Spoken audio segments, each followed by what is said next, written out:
I'm on my way to the top, ain't nobody stopping me.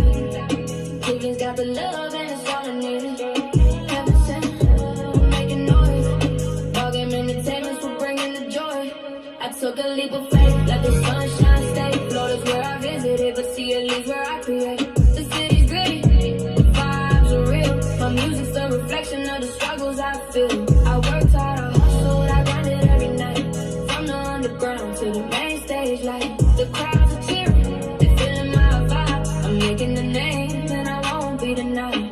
Cleveland's got the heart and the soul. We're making moves, taking control. Heaven sent, we're on the rise. Ball game entertainment, we light up the skies. I'm on my way to the top, ain't nobody stopping me. Cleveland's got the love and it's all I need. Heaven sent, we're making noise. Ball game entertainment, we're bringing the joy.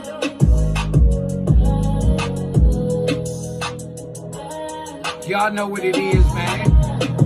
Y'all tuned in to the most hated, most anticipated, most underrated, most aggravating TV talk show, vlog, podcast, whatever the fuck you want to call this shit, man. You tuned in to My Time, My Grind, My Shine. You tuned in to Freaky G Live, man. Go ahead and give yourselves a round of applause.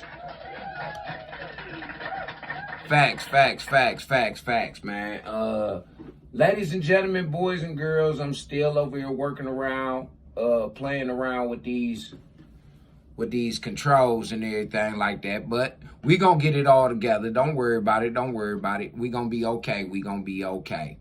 Shout out to everybody who tuned in right now, man. We got everybody over here on this motherfucker, man, and it's popping. We got Facebook up in this bitch. We got Instagram up in here. Of course, we got Discord up in here. And hey, y'all know the rules over here, Prism and YouTube. Y'all know the rules, man. Be polite to me, the host, and be polite to the people in the chat, or it's going to be some problems. Now, I know today, ladies and gentlemen, boys and girls, we're going to have a very touching subject. Yeah, we're going to have a touching subject today, ladies and gentlemen. I'm sorry, we got to have it. Because me, myself, personally, I've been having this conversation for the past, 6-7 years consistently. Was good.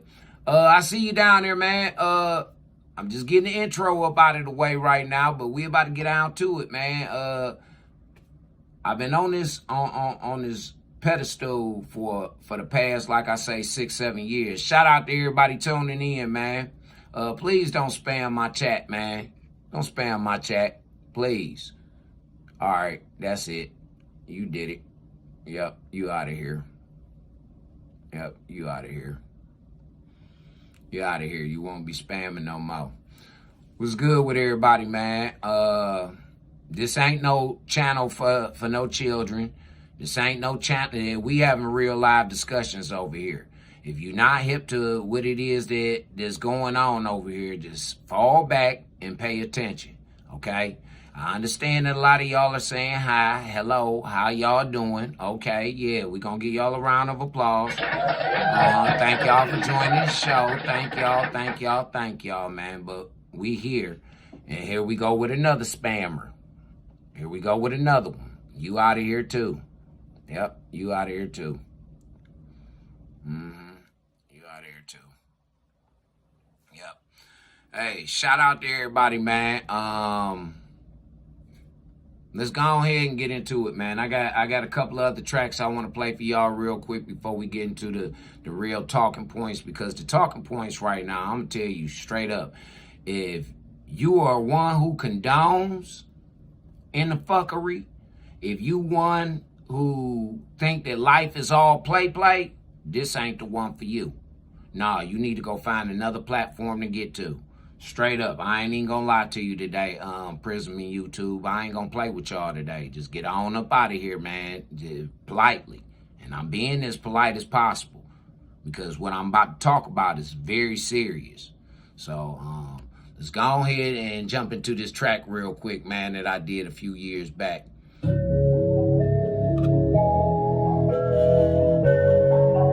If you got it, light it, roll it, smoke it. Straight up. If you got it. If you on, I started from the bottom, no switching lanes. Like I go silent. I did my thing, now I'm full throttle. Fuck all the lanes, hating on the nigga in this dirty game.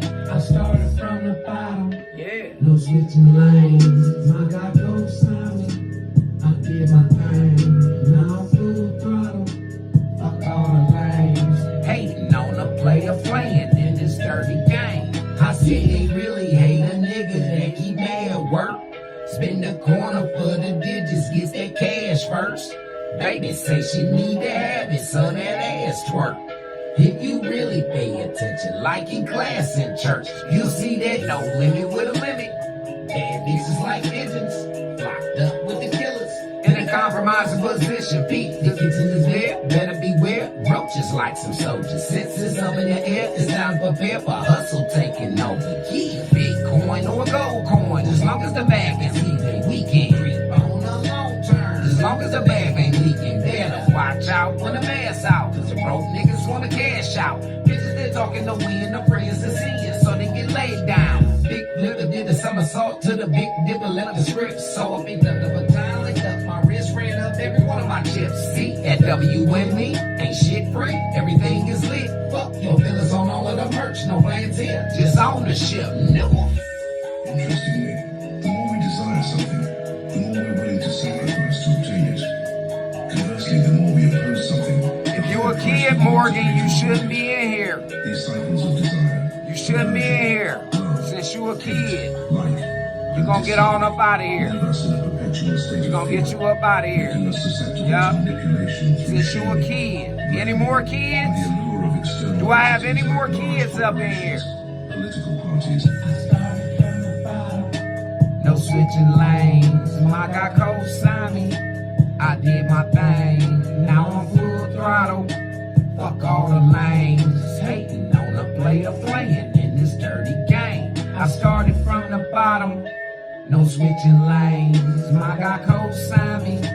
I did my thing. Now I'm full throttle. Fuck all the lanes. Hating on a player playing in this dirty game. Yeah, you goddamn right.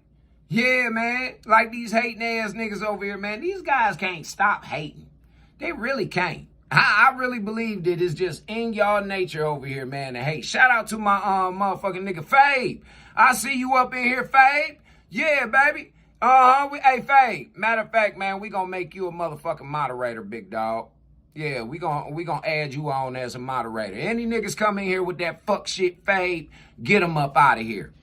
Get them out of here. Yup, delete them niggas. Don't even time them out. Nope, get their ass out of here. Anybody come in here with some Snoop Dogg shit, anybody come in here trying to be a comedian, anybody come in this motherfucker on anything negative, brother, please, get their ass out of here. Delete them niggas. Don't even time them out. Soon as they say the wrong thing. Because this subject that I'm about to get into, bruh, is real touching right now. Because it's going on in hip-hop. And Fabe, you know for a fact, big brother. You know for a fact that I've been standing on fuck them streets. You know I've been standing on fuck them streets. And what did happen to me? They done took platforms from me. They done took pages from me. They done banned me on all these platforms from motherfucking being monetized and making my money for this shit. You feel what I'm saying? But I was one of the first niggas that came and told you weirdos about these fucking weirdos in the industry. I was the first nigga. I was the example to you niggas of what they will do to you, man. They will lie on you. They will persecute your motherfucking ass. And they will use you as a pawn. When you don't have no more value for them motherfucking people, man, them people get you out of there. If you got value and you ain't trying to fuck with them people will get you up out of there. Either they gonna lock your ass up, and you see that's what they've been doing to these motherfucking fuck boys that I'm about to talk to today. That's why I'm glad y'all here, Instagram. Yeah, I'm so glad y'all here, because them fuck boys, they get all they promotion and all they streaming up off of your motherfucking platform. Yeah, I'm talking about them fuck boy rappers.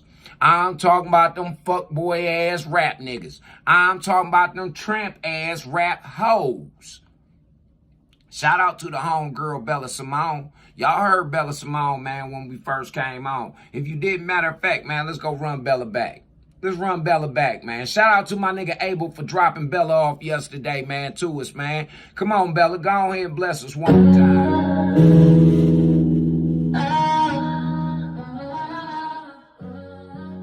Go ahead, Bella. Yeah, it's your girl, born and raised in CLE. Cleaning rocks where the lake breeze stays. I rep my city from the rock hole floor to the lakefront where the sun sets more. I started from the bottom, grinding every day. Studio sessions, late nights in every way. I came back home to chase my dreams. Heaven sent, that's my team, we make it seem like we on top, but we know the struggle's real. Dog game entertainment for making moves for real. From opening doors to headlining shows. My rhymes are fire, my flow's got the flow. I'm on my way to the top, ain't nobody stopping me. Cleveland's got the love and it's all I need. Heaven sent, we're making noise. Dog game entertainment for bringing the joy. I took a leap of faith, let the sunshine stay. Florida's where I visited, but CLE's where I create. The city's gritty, the vibes are real. My music's the reflection of the struggles I feel. I worked hard, I hustled, I grinded every night. From the underground to the main stage light. The crowds are cheering, they feeling my vibe. I'm making the name and I won't be denied. Cleveland's got the heart and the soul. We're making moves, taking control. Heaven sent, we're on the rise. Ball game entertainment, we light up the skies. I'm on my way to the top, ain't nobody stopping me. Cleveland's got the love and it's all I need.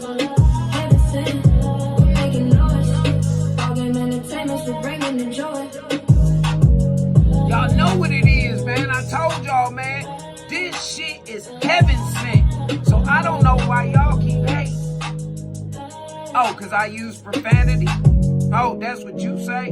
Y'all say that I use profanity, right? I beg to differ. I speak with a language called ignorance. Yes, I do. I speak with a language called ignorance. And everybody understands it. Of all nationalities. Even animals understand ignorance. Did y'all know that? You notice that them cats and dogs and birds and shit don't fuck with y'all when y'all be on that dumb shit. But if you being nice and you being kind and they need some assistance or they're hungry, they know to come to you. See, y'all motherfuckers, man, while y'all be on these internets and on these platforms playing and trying to troll and shit like that, y'all need to pay attention. You need to pay attention. And I'm going to tell you, and I'm talking to the ones that are chosen. You're chosen by God, so I'm talking to you. Sit back and watch these other motherfuckers fail. They're going to fail. For real. They're going to fail and they're going to fall hard. Don't help them. Don't help them. Or you're going to pick up the same motherfucking curse that they got. So leave them people alone. It's like they got motherfucking some real life contaminated shit going on right now. Spiritually, they are contaminated. People that condone into these motherfucking bitch ass rappers selling drugs and gang banging and all that other fuck shit. People that condone in a homosexuality and the destruction of the motherfucking family structure in the household. Yeah. They are contaminated. They are. I'm telling y'all the truth. Now, if y'all, you can do what you want to do. That's I will never remove nobody's free will away from them because that is a motherfucking sin that God does not forgive. So if you removing somebody's free will from them in order to make the decision to do the right thing or the wrong thing, I guarantee you he's going to punish your ass for it. He's going to punish you. Yeah. See, it's too much fuckery going on in the music industry right now. It is. It's too much fuckery going on, man. We need more motherfucking music like this, man. Shout out to my nigga Teasy from the Clear. Come on with it, Tease. Y'all motherfuckers better not fuck with me and my niggas today. Yeah, we proving a point. We proving the point.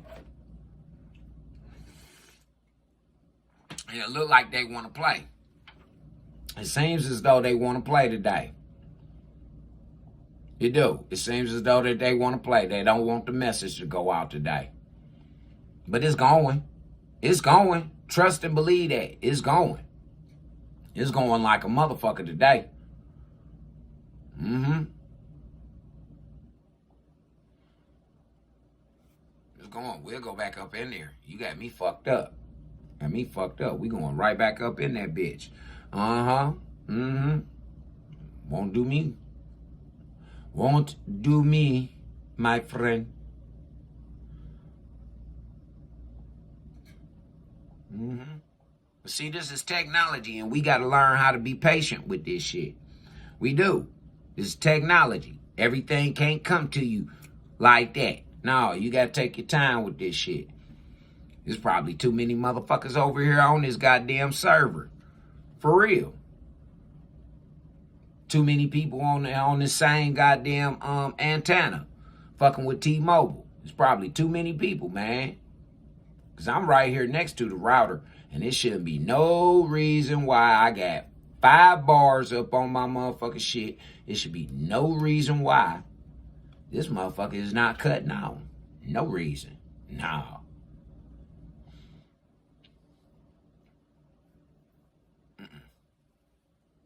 Shouldn't be no reason.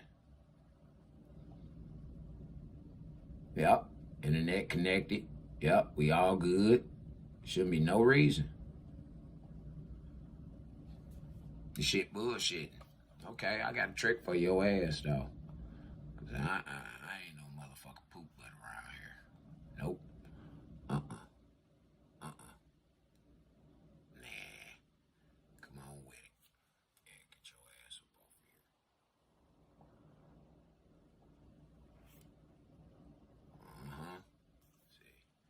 See, I got some shit going on over here.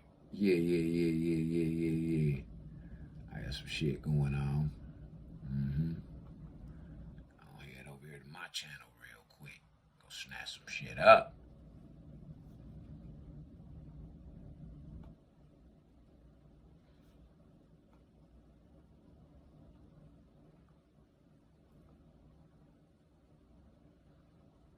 Yeah. We're about to get into this shit, though. Y'all, we're about to talk about it. Yeah, because academics and everybody else talking about it, so I'm going to talk about it, too. I'm going to talk about it like a motherfucker today. Yup, sure is. Because y'all niggas got me fucked all the way up, man. Teezy go hard, though, don't he? My nigga go hard, man. I'm trying to get him up in here. Hold on, man. These niggas playing with me too much today. Yeah, they is. Go to my nigga. I know what I want to see. I know what I want to hear. I want to hear this real shit. This some real shit right here, y'all. This that real shit. It has been quite a while since I've last posted. I was so caught up with work and finally... Come on with it, T. Come on with it, OG. Now this the type of rap y'all niggas need to be motherfucking listening to. Instead of listening to them fuckboy ass niggas out there in the industry that's leading y'all wrong. Listen to my nigga. I done came so far. I was at the bottom of the bottoms. I done been behind them walls. I'm blessed that he ain't give me before I got. I don't wanna feel this pain no more. Got me drinking Henny out the bottle. I don't wanna feel this pain no more. Roll it up and smoke away my problem. You know what I've been through. I chose this life, don't know what I got myself into. Yeah, I was lost, I did some shit I never meant to. Ain't got no love, my heart is colder than an igloo. You know what I've been through. I've been grinding for a long time. What up, DJ? Looking for a way out, waiting for the payout. Gave me 12 years, they knew I studied the layout. Mama shed tears, and my ex wanted to pay out. Damn. Then my ex started singing that same song. Mama told me stress and told me to remain strong. Then my mama got him up before I came home now. Now who can relate to me? Don't know if they realer is fakery. Be hit me if you see a snake in me. I'm so real, a gorilla is aping me now. Space heaters wanna burn this wind. Rainbow doodles when the fool was low. Then let the belt when I acted up. But she never let the bruises show and went to school to know. Whoa. This ain't nothing but the girls of a black man running from these ghosts like I'm Pac-Man. Yeah, praying harder cause I used to be a jack man. Niggas might be out to get me back, man. Yeah, and now these black men killing for no reason. Bodies dropping daily off in Cleveland. Yeah, a new day, just another killer season. The screams in my heart still bleeding. And it came so far. I was at the bottom of the bottoms. I done been behind them walls. I'm blessed that he ain't give me before I got him. I don't wanna feel this pain no more. Got me drinking Henny out the bottom. I don't wanna feel this pain no more. Roll it up and smoke away my problems. You don't know what I've been through. I chose this life, don't know what I got myself into. Yeah, I was lost, I did some shit I never meant to. Ain't got no love, my heart is colder than an igloo. You don't know what I've been through. Yeah. I don't know how to define the feeling I'm feeling that's deep down inside. Shit got me out of my mind. I do not know how many times I done cried. Wanted you out of my life. Thought you was not on my side. Soon as I swallow my pride, that's when I found out you died. In this life, it ain't no second chance, so ain't no second guessing. So much negativity around me, almost question blessings. Up to my neck, depression. Can't get no rest, I'm stressing. Reaching my death, I'm guessing. So I'll be praying for resurrection. Where I'm from, you couldn't go. My hood full of those. Walked to the store, but I took the pause. This beef on your house got them bullet holes. It really was on the floor. Sleeping, I really was on the floor. Mama was working like 4 to 4. I was running around with a 44. You don't know what I've been through. Straight up. Straight up. Now that's the music you niggas need to be pushing. Fuck these niggas. Fuck 21 Savage. Fuck Young Thug. Fuck all them niggas. This what you need to be pushing, niggas. You hear me? Fuck them niggas. All of them. I don't wanna feel this pain no more. Roll it up and smoke away my problems. Y'all niggas just don't know, man. Y'all don't know I've been waiting for the day. Today, I've been waiting for this motherfucking day, man. Because I done been on this broom, on this pedestal, man. I done been on this motherfucker for 10 years by my goddamn self. By myself, man. By my goddamn self, I done been on this motherfucker, man. And I ain't got nothing but hate from you niggas. Niggas that claim to be real niggas. Bitches that claim to be real women. But you mad because I call you what you are. A bitch or a hoe ass nigga. Straight up. I ain't never been no street nigga. I ain't never vouched that I was no street nigga. I just so happen to be raised in the streets. It's a difference. It's a big difference. Street niggas, they don't get a chance to do what I do. Nah, street nigga gotta constantly look over his shoulder. Street nigga gotta motherfucking peek out the motherfucking blinds and shit like that. That's what a street nigga gotta do. I ain't been no street nigga. I ain't never professed to be no motherfucking street nigga. So, where y'all niggas get this shit from? Oh, he hung with them thug niggas. So fucking what? You think Jesus didn't hang around bums and motherfucking thieves and liars and everything the fuck else? I could have swore his 12 fucking disciples didn't stand up and say a motherfucking thing while they were stringing him up. And one of them motherfuckers sold him out. All 12 of them motherfuckers was examples. Each one of them niggas was an example of a fucking a law that's in them 10 commandments. One motherfucker bared false witness. Another motherfucker lied. Another motherfucker stole. Yeah. See, y'all don't pay attention to shit. And you get mad at a nigga like me who paying attention to the shit and trying to give it to you. I'm trying to give it to you. But you don't want it. Nah, you want Young Thug. You thought that was a real nigga until y'all niggas heard them motherfucking and them tapes. Y'all heard them goddamn tapes. Now all of a sudden Young Thug, he looking questionable. But before y'all was Slack, Slime, and all of the rest of that shit. Dumb shit. From a yuck mouth nigga. Nigga wasn't even smart enough to brush his own motherfucking teeth. Or his mammy wasn't even motherfucking decent enough woman to get his fucking teeth fixed. Y'all sit up there and y'all listen to these motherfuckers. Gay ass niggas.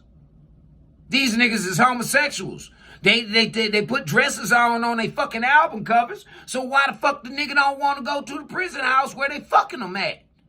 Huh? We don't want that shit out here on these streets. And they go for all you motherfuckers who condone into that shit. We don't want it out here. Put it in the motherfucking house, in the closet where it's supposed to be. We sick of this shit. People are tired. And I guarantee you, it's more motherfuckers that's tired than you niggas is giving credit. It just showed you in the last election. It just showed y'all niggas in the last election how niggas was motherfucking tired of y'all.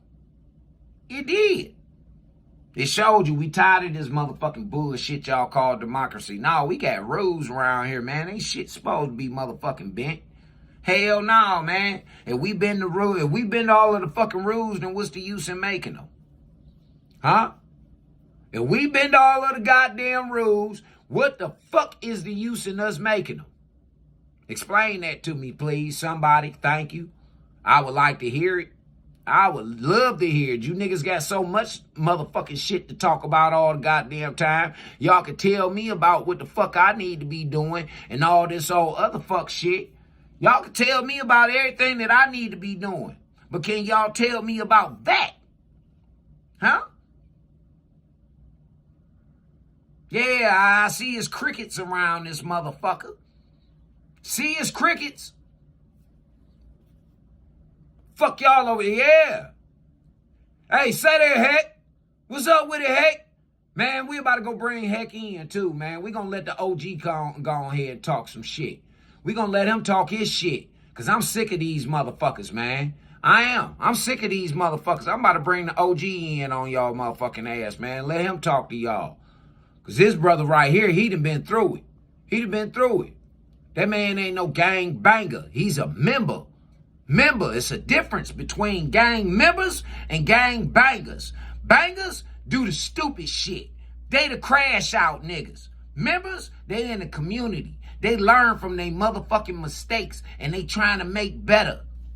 They on a path of redemption. Redemption, motherfuckers. That's the only way you can get to salvation is through redemption. You must be ashamed of every motherfucking thing that you stood for before. If that shit didn't stand for nothing, you must be ashamed of that shit. And I don't give a fuck about no more you fake ass street wannabe street niggas talking that shit no more, man. I don't give a fuck about you niggas. Cause you niggas don't hit the shit.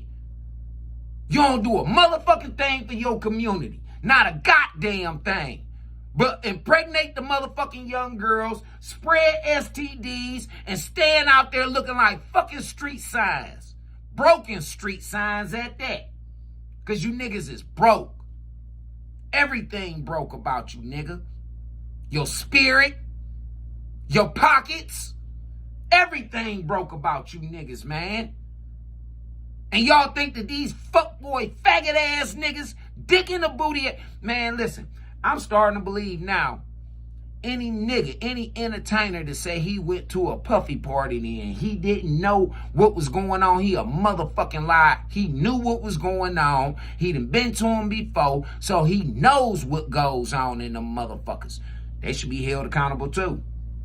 They should be held accountable too. Let's bring Heck on in, man. Fuck this shit. I'm sick of you niggas, man. I am. I'm sick of you niggas. 21 Savage and all you bitch ass niggas, man. Now you niggas, cause y'all about to go to jail. Now you bitch ass niggas want to sit up here and talk this positivity shit. Man, fuck you niggas. Go to jail for the shit y'all did. Hey, what's up with it, OG? What's up, bro? How you? Shit, man, blessed by the best. You know how it is, baby. Already. Hey, man, go. Hey, man, I'm sitting up here today, man, because I'm happy, but I'm pissed at the same time. I'm happy because everything I've been standing on for these past 10 years on social media about positivity and how we need to tell our stories about what the trauma that we done been through, what got us to the points that we at. That now, these fuckboy ass niggas who done sold dope in our communities, they done spread STDs all over the goddamn nation on tour, fucking these girls, dumbass bitches at that. And they fucking up the whole motherfucking mentality and the structure of the gangs. Right. So, yeah. So I was listening to what you were saying. And on some real shit. Like I've been watching this shit all night. I spoke on it a couple times. And in my opinion, bro, you're right. Let me like this camera. We real, but we real was you're right, though, bro. man. I'm gonna say like this. Them niggas, man, this my thing, and then the nigga poetic Flacco praising these niggas, the podcaster poetic Flacco praising Fuck these him niggas. too. I said, man, get the fuck out of here. First of all, these niggas, they've been in the industry for over 10 years, bro. You in the industry. Your music is talking about sliding, y'all niggas talking about killing niggas in your music. You're talking about, you know, the wild gangster parties, all the shit they talk about. Now, 21 Savage comes out, fuck the streets. What was his motive for this shit? They ain't doing this shit to try to save the children. They ain't doing this shit because motherfuckers, they started this shit breaking the rules. Oh, slide. They started this shit gunning a motherfucker down who guns a motherfucker down while he in the car with his grandma, while he in the car with his brother who ain't in the gang, while he in the car with his motherfucking girlfriend. I'm so disappointed at Cleveland because we was the first niggas to grow up. Yeah. Nigga, we have real members come migrate to our city. We have real Crips that came from LA. We have real Bloods. LAJ really came from Inglewood, really took over the King Kennedy Housing Project, really made $1 million a month out the project. We really sold big dope all up and down St. Clair. Fred Ward, RG homie is out now on 105. With a community center. Hold on, right there. And the brother, what did I just speak on? Redemption, right? He is on a path of salvation because he's ashamed of this shit that he did back in the day. He's ashamed, so he's trying to correct it. These niggas ain't shame. These niggas just got caught. It ain't Carcel Freaky. I don't even think it ain't even so much about being ashamed. This is regret. Because that's shame. That's another word. For people that... That's another word for regret. Shame. Shame, man. Yeah, you can look at it like that, but people, the Bible say, and when people want to get to talking scriptures and shit like that, even the Bible, the Quran, everything that you went through in your life, it's for a testimony. Absolutely. When you come to righteousness, when you come to the realization within yourself that you need to make change, these niggas, this ain't about no genuine change from the heart. They want to change shit. This about 21 Savage want motherfucking Young Thug to forgive Gunna. Fuck that street shit, man. You can forgive them. Fuck that rap shit. Fuck the code. That's what that's about, man. That ain't about them trying to save no children. Them trying to change the behavior. Nah, like all the rest of the homies said, what the fuck if you niggas saying fuck the streets, don't rap about the streets, don't talk about the street. I'm so tired of motherfuckers still going to started supporting these niggas. They don't have no drive. Tekashi 6ix9ine rat ass gave away more money than any of them niggas. You could find that. At least I never listened to none of that niggas' music. I didn't think that he was cut out to be no blood. They let anybody join the motherfucking gang now. If they think you got some money or some shit, you couldn't just get put on. Everybody ain't get put on. Nah, nigga, go to school. This ain't for you. You know what I mean? Absolutely. So I agree with you.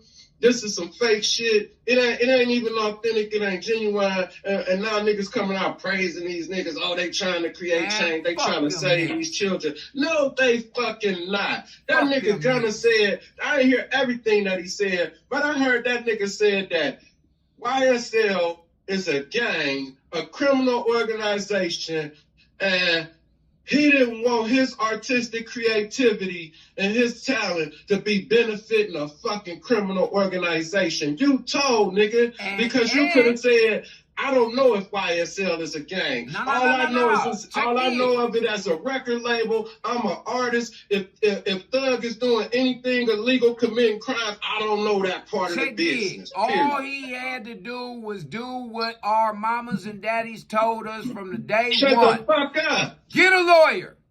Yeah, shut the fuck up. Shut the fuck up. Plead the fifth. The fifth. At all times, plead the fifth. They ask you a question, I plead the fifth. They ask you anything, I plead the fifth. I plead the fifth. I'm waiting for my attorney. I would like to speak to my attorney, please. For real.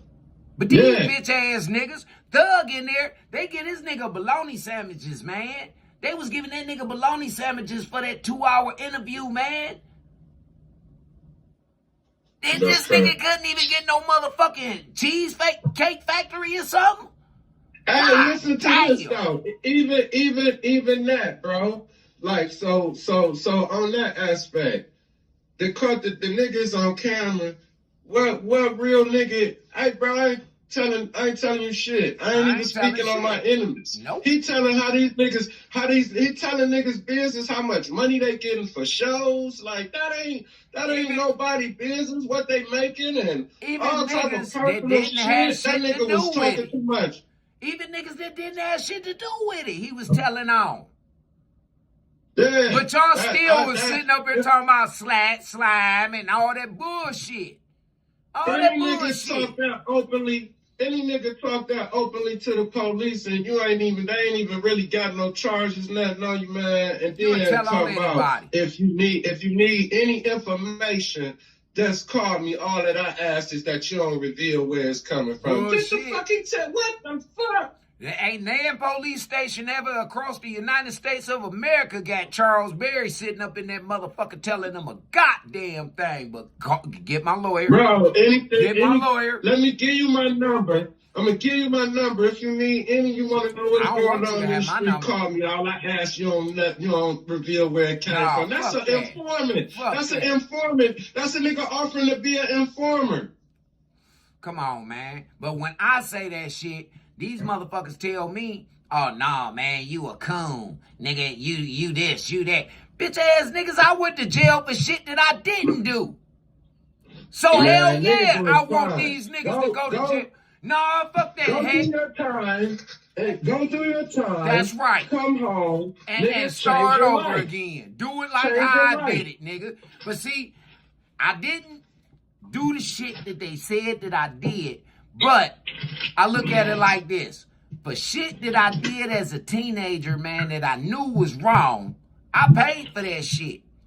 And what I turned around and did is I stuck true to my word that every nigga that sat there and listened to me write a rap in motherfucking and the joint. Nigga. Your story sounds similar to mine. I went to jail for 4 years. They kicked my door without a motherfucking warrant. And at this point, I ain't got no reason to lie because I done already went and did my time. They kicked my door without a motherfucking warrant. The evidence was supposed to be suppressed.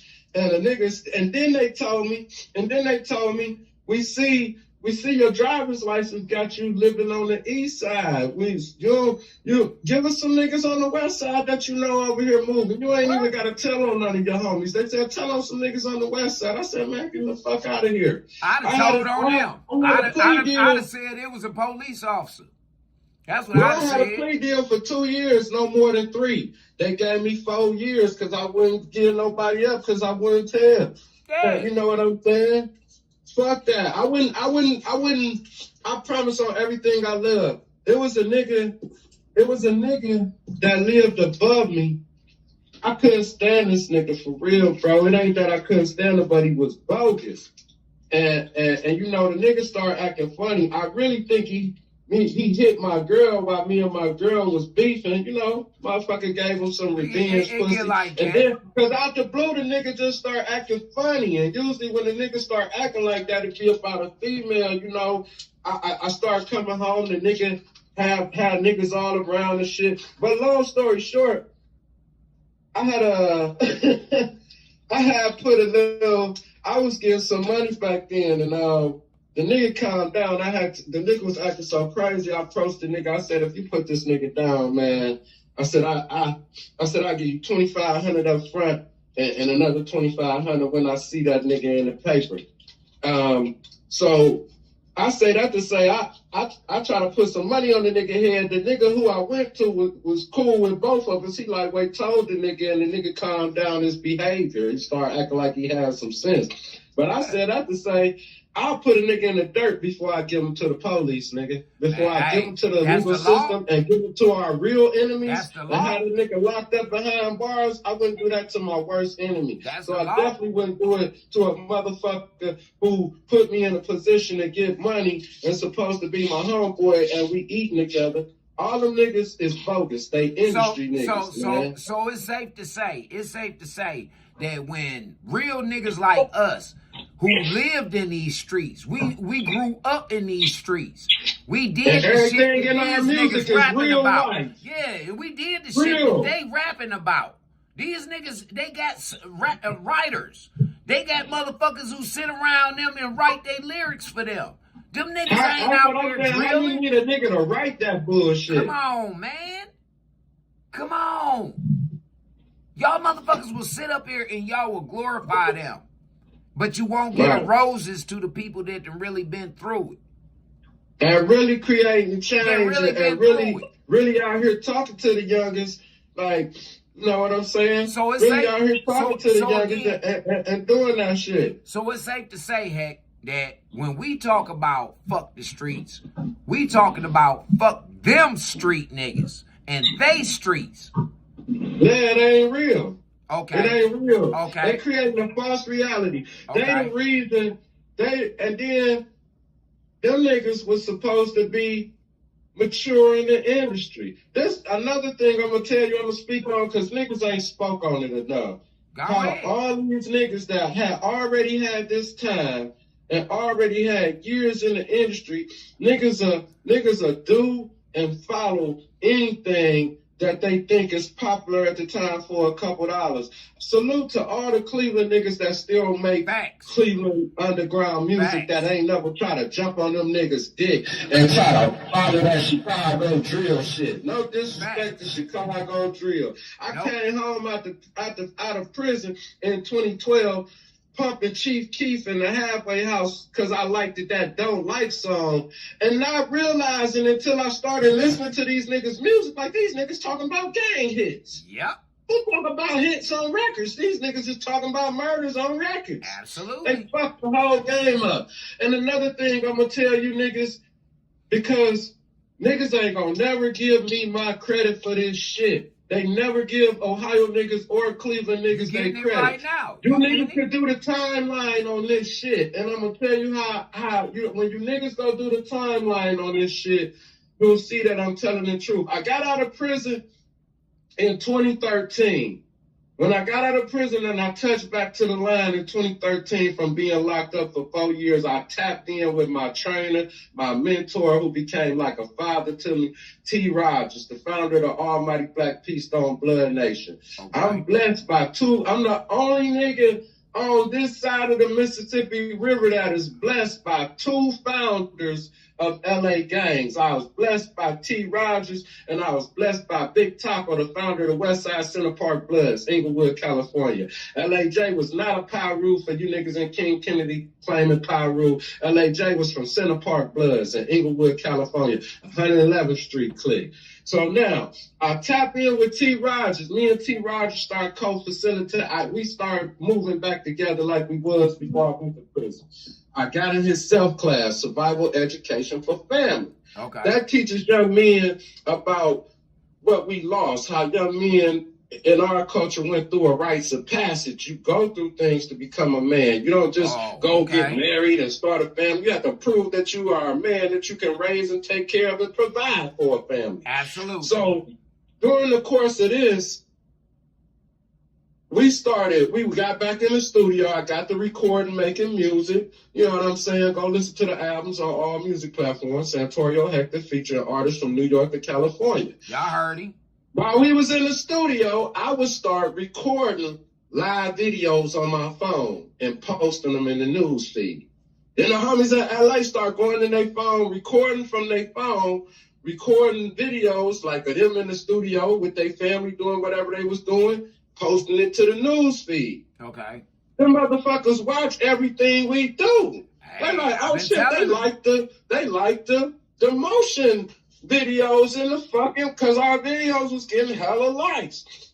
They copped off of us. They said, damn, I got out in 2013, man. Live streaming was created right before 2016. 2 years after I was out of prison, they had live streaming. Yeah. Live streaming came right before the Cavs won their first championship. The year before the Cavs won the championship in 2016, live streaming came out, correct? They'll never give Cleveland niggas their props. Them niggas was watching us in the live. They said, damn, these motherfuckers going in their phone recording videos, posting videos. Let's just give them a live mechanism. I said, shit. All I could think about with social media is, damn, I'm getting older. I've been locked up.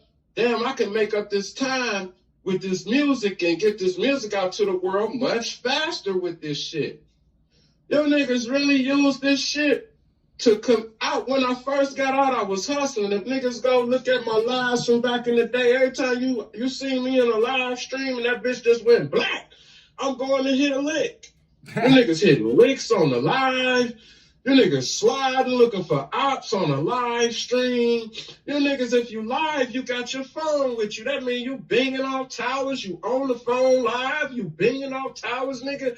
Nigga, you go do a hit, nigga. Your phone supposed to be in the bed next to your girlfriend, nigga. You ain't supposed to have a phone. What's wrong with you niggas? Dumb. Go buy a track phone. You can still go get a track phone out of Family Dollar, registered the same day under a fake name, man. You niggas use this shit all for the wrong purposes, and then when you sitting in front of the fucking judge or the fucking DA, you want to start singing like a fucking canary telling on niggas. You told on yourself, nigga. So let me ask you this, Hank. Do you think that social media is evil, or is it that the people are evil?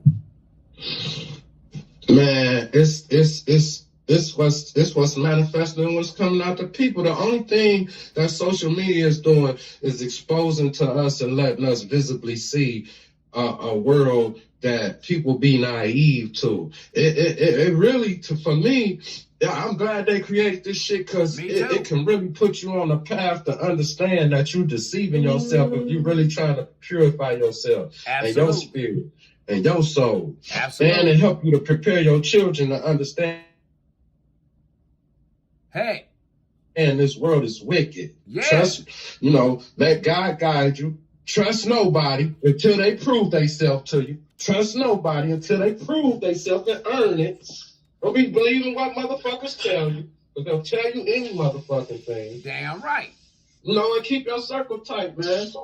But these motherfuckers, fake ass industry motherfuckers, they don't give a fuck. How many of them motherfuckers go do y'all research on them? How many of them got non-profit organizations giving back to the community? Not too many. You don't see them motherfuckers out with the kids. You don't see them motherfuckers got no boys and girls clubs doing no big brother things, going and getting those kids that ain't got no fathers and taking them on trips and shit like that and talking to them young brothers. Them niggas ain't pulling up on blocks talking to them young brothers. Now, one motherfucker that I can give some props to right now is that nigga Crazy Bone. He doing his motherfucking Man, thing. Crazy Bone. He doing his thing Yeah. up here. He trying to do right up in this motherfucker and get this shit rolling. You know, somebody got to step living in the out. city. Hey, Off shit. in the cut. So and Cleveland is like that. You can live in you can be a superstar and be tucked off in Cleveland, off Fuck in yeah. these You suburbs, can be out tucked on off the in back any ends of the city. reservations, and niggas won't even know you in town unless you make yourself visible. You can be tucked off in any city, bro. It's not about look. What people need to understand is whatever you're trying to run from, you're going to take that shit with you. If you Yeah. a bullshit nigga in Cleveland and you go to California, you're going to be a bullshit nigga in California. It's just, it takes some time for them people to get used to you. And you get Right. used to being yourself in a new environment. But you going to always come out. So it don't make no sense to move from the ghetto or none of that shit. Fix what y'all done fucked up. That's what I be saying that too. I get the new start shit and all of Man, that, but when fuck all people that. be in Cleveland and they be talking this magic, feeling like if they go somewhere else, something gonna magically happen. It's It's like bullshit.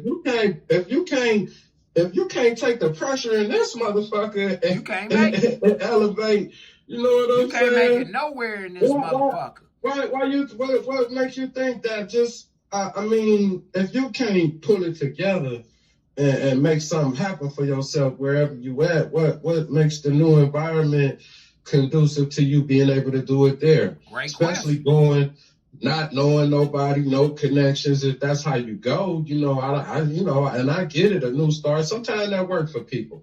Sometimes I agree with what you're saying. Whatever you running from, shit, you running for something. Yeah. Most of these motherfuckers is. These bitches running from their baby daddies. The motherfucking nigga running from the baby mama or some gangs or the police. You feel what I'm saying? These niggas ain't like, oh, okay, I just got out of prison. Let me go ahead and up and move over here and start my life totally different where these people don't know me. They can't judge me. You feel what I'm saying? Yeah. Because the reason why people stay in these motherfucking comfortable environments is because the judgment isn't so severe. Now, again, if we start shaming motherfuckers and making them feel ashamed of what they're doing, then these motherfuckers they ain't gonna want to run. They ain't gonna want to run. Change your behavior. That running shit though, bro, it caused a lot of confusion too. Yeah. I just like I was thinking about how them LA niggas, like a lot of them LA, like a lot of this gang shit, even a lot of that gang shit.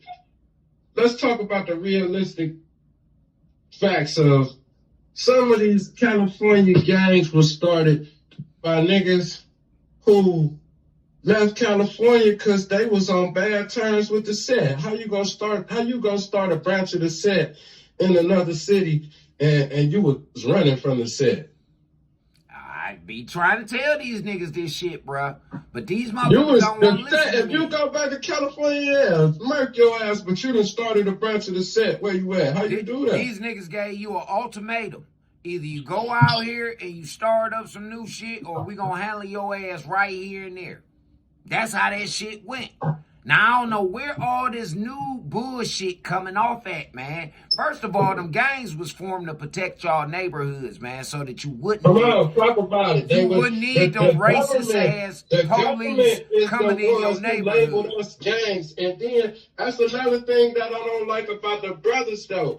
That we let them put a stigma and a stereotype on us and we run with it. What's Niggas wrong been doing with that. They been returning doing back that. to the original purpose, Come on, which bro. was to protect our neighborhoods and communities and build them up? What's wrong with returning to the real reason that the brotherhoods, the fraternities, these organizations was really established? And those were the original fraternities. Especially amongst the black community. That was the original motherfucking Divine Nine. Those was clubs. They was memberships. They was So like was social yeah. clubs. They was called social clubs. For real. And their job was to protect the fucking community from the racist ass police and KKK coming in to destroy the fucking communities. And motherfuckers who within the community violating the community. You live in this neighborhood, you can't be breaking and robbing and Hell stealing in the no. whole fucking neighborhood. You break into your you break into your motherfucking neighbor house if you want to, and them niggas find out about that shit. It was Nigga, your mama got put up out the neighborhood. Your mama got put up out the neighborhood for that shit. But then, what do niggas do? They turn right around and they let the white man come in. They say, how? Crack cocaine. Niggas wanted money. Niggas let these motherfuckers burn. First of all, trick y'all into burning up and tearing up your fucking neighborhoods. And then don't give you no jobs. They tricked you out of this shit. The motherfuckers with them curls and wear them black hats. And yeah, them motherfuckers. So that they can move y'all out of the way and they can get them some motherfucking status in the government. Because what y'all think Martin Luther King and Malcolm's motherfucking movement was about? So that y'all niggas can have a voice in the government. And just in America, bro. Like, see, the government controls the American government controls the world. The American government controls the world, bro. It controls this motherfucker. So if you got a voice in the American government, you can control the rest of the fucking world. Why you think all these weirdos from these different countries come in here and they becoming senators and governors and shit? And your black ass, can't. Look at that. I no disrespect, but look at the fucking. Did you realize that this would have never happened back in the day? That's how you know America is evolving. But at the same time, it's like, how is America evolving? But African Americans, Native Americans, indigenous, us melanated people's not paying attention. These other melanated people, you got an East Indian FBI director. Listen, man, it's like this because black folks is so caught up on the Obamas, the Camalas, and all of the rest of these sellout ass, coon ass, Sambo niggas, because that's what they are. They sellouts. They selling you the fuck out. Look at Jasmine Crockett. She's the worst fucking representation of a black woman up there in Congress. She acts ghetto and ratchet as fuck. Jasmine Crockett, that bitch from down there out of Texas, that motherfucking broad, she sits up there. She makes the black woman look really fucked up. We can give them all the education in the world. We can give them all the money in the world. But at the same token, they still gonna be a nigga. And Jasmine Crockett is the prime example with that motherfucking shit. But who do the black women right now feel as though that we picking on? Jasmine Crockett. We ain't picking on her. We telling y'all that this bitch is a fucking hood rat. She's not married. The bitch ain't married. The bitch she ain't got shit going on for real but a fucking degree. She ain't, her district is, her ward is over there in Dallas, Texas. One of the worst motherfucking places in Texas. Her district, bruh. It's a hard grind, bro. Nah, this ain't no hard grind. What we gotta do is we gotta start holding these niggas to the fire like what we doing right now with these bitch ass entertainers. Yeah, everybody gotta be accountable. Hold these niggas to the fire. Ain't no motherfucking letting them niggas in. They can't even buy their way back in. Fuck that. You better take that motherfucking money and go dig you a hole, nigga.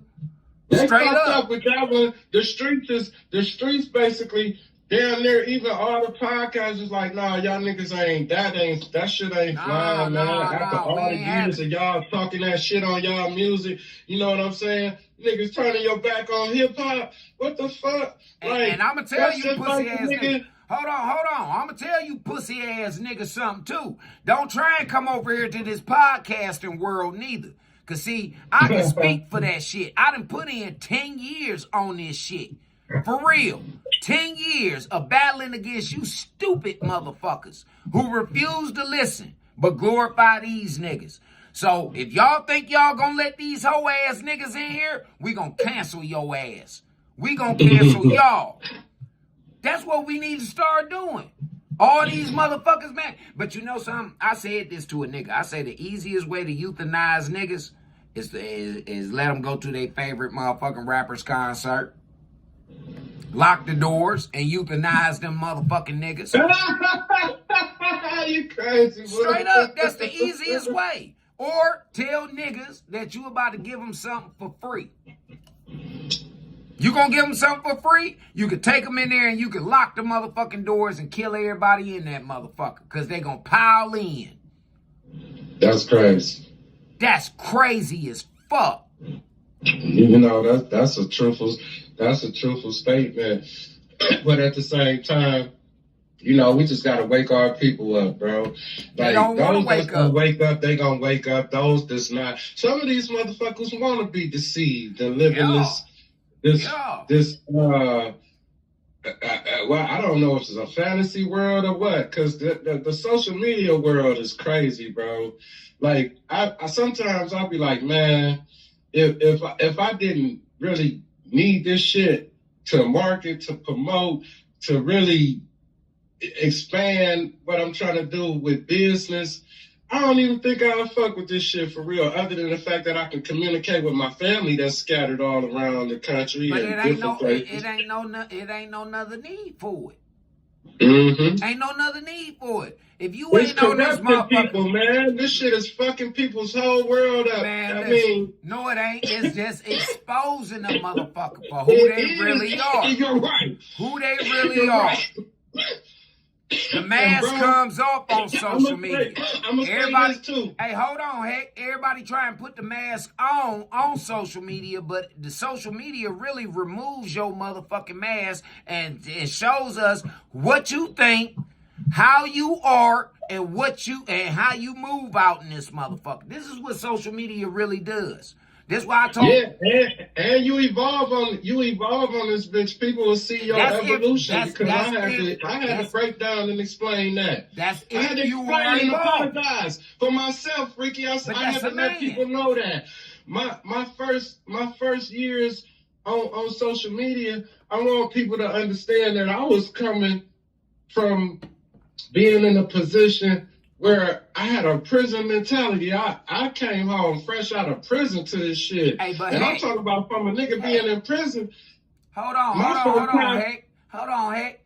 God told us we don't have to explain ourselves a motherfucking body. We don't, but at the So same you time, don't have to apologize for you going through the trauma that you went through. You gotta apologize to you, bruh.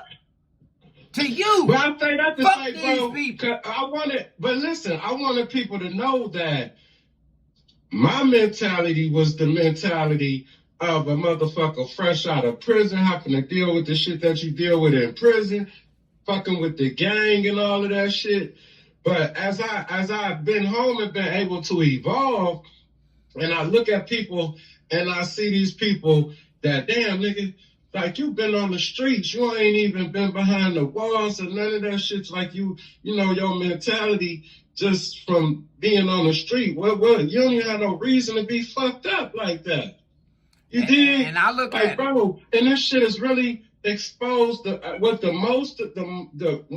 thing, not to get off topic, bro, is just that I didn't know that, bro, we had, like, when you look at the behavior of our women, it's fucked up. It's fucked up. With this sexuality, It's fucked I up. mean, like, so have you paid attention to, like, when people like me and you post shit about us sticking together? When I say shit about if one of them such and suches was to gun us down in the street, like, meaning law enforcement or whatever, they human beings with addresses and shit who can be found, who can be, you know, I've been blocked from being able to go live for a year, nigga, because I said No, something but about see- not letting but see, people violate but the our reason- people. But you can wake No, up no, in no, the no. news feed No, and see but your see, women butt naked. we have Our to, women could be butt naked in the news feed, but That- if we say something about Look. defending our brothers and sisters, we block from going live. Because- But they could be butt ass The naked re- now it's a down there reason- in the news it's feed. a reason why they do it. Because they're testing you. They're testing you. They want to know who the fuck Hector is. They want to know who the fuck Charles really is. You feel what I'm saying? They They tested degrading us. our women. Our women degrading themselves. That's the key thing. They It's not degrading they. themselves. Look. What It's about not your they. son? It's not What that about they- your son? Listen. What about your son whose friends Listen. stumble across your across your picture, and now your son's homeboys in school, and you butt ass naked in the news feed? How your son supposed to function in high school and feel about niggas looking at his mama? Butt ass down there, butt ass naked in lingeries in the news feed. They don't Hey. care about how this gonna affect their children down the road. Man, So- what the so- fuck? so One thing again- about my ex-wife, I can say, ain't no nigga, she ain't never been in none of my mothers of my children been in this motherfucking news feed, butt ass naked or half naked, looking for some attention. let Not me one. make this statement. Once again, let me make this statement. It is not them degrading our women. It is our women degrading themselves. Right, you're It's right. not You're them. right. Stop right. blaming But everything they on allow it. They allow it. Hector, please, bro. Stop blaming everything on somebody else. Take accountability for the shit that you are doing. You You're feel right. me? It's not no But white what man. I'm Hey, trying listen, to, listen. What I'm pointing out to you is you see what they Man, that's allow and bullshit. what they But that's don't allow. They don't. That's They block us bullshit. from trying to You get allow these messages. You allow it. You allow it. They don't allow a motherfucking thing because just like they put it into existence, we the people control this shit. We the people can have that shit booted up out of here. But we choose not to. So again, we have to look in the mirror at us instead of pointing a finger at somebody else about what they're doing. We gotta focus on our behavior and how we react to some shit. You're right.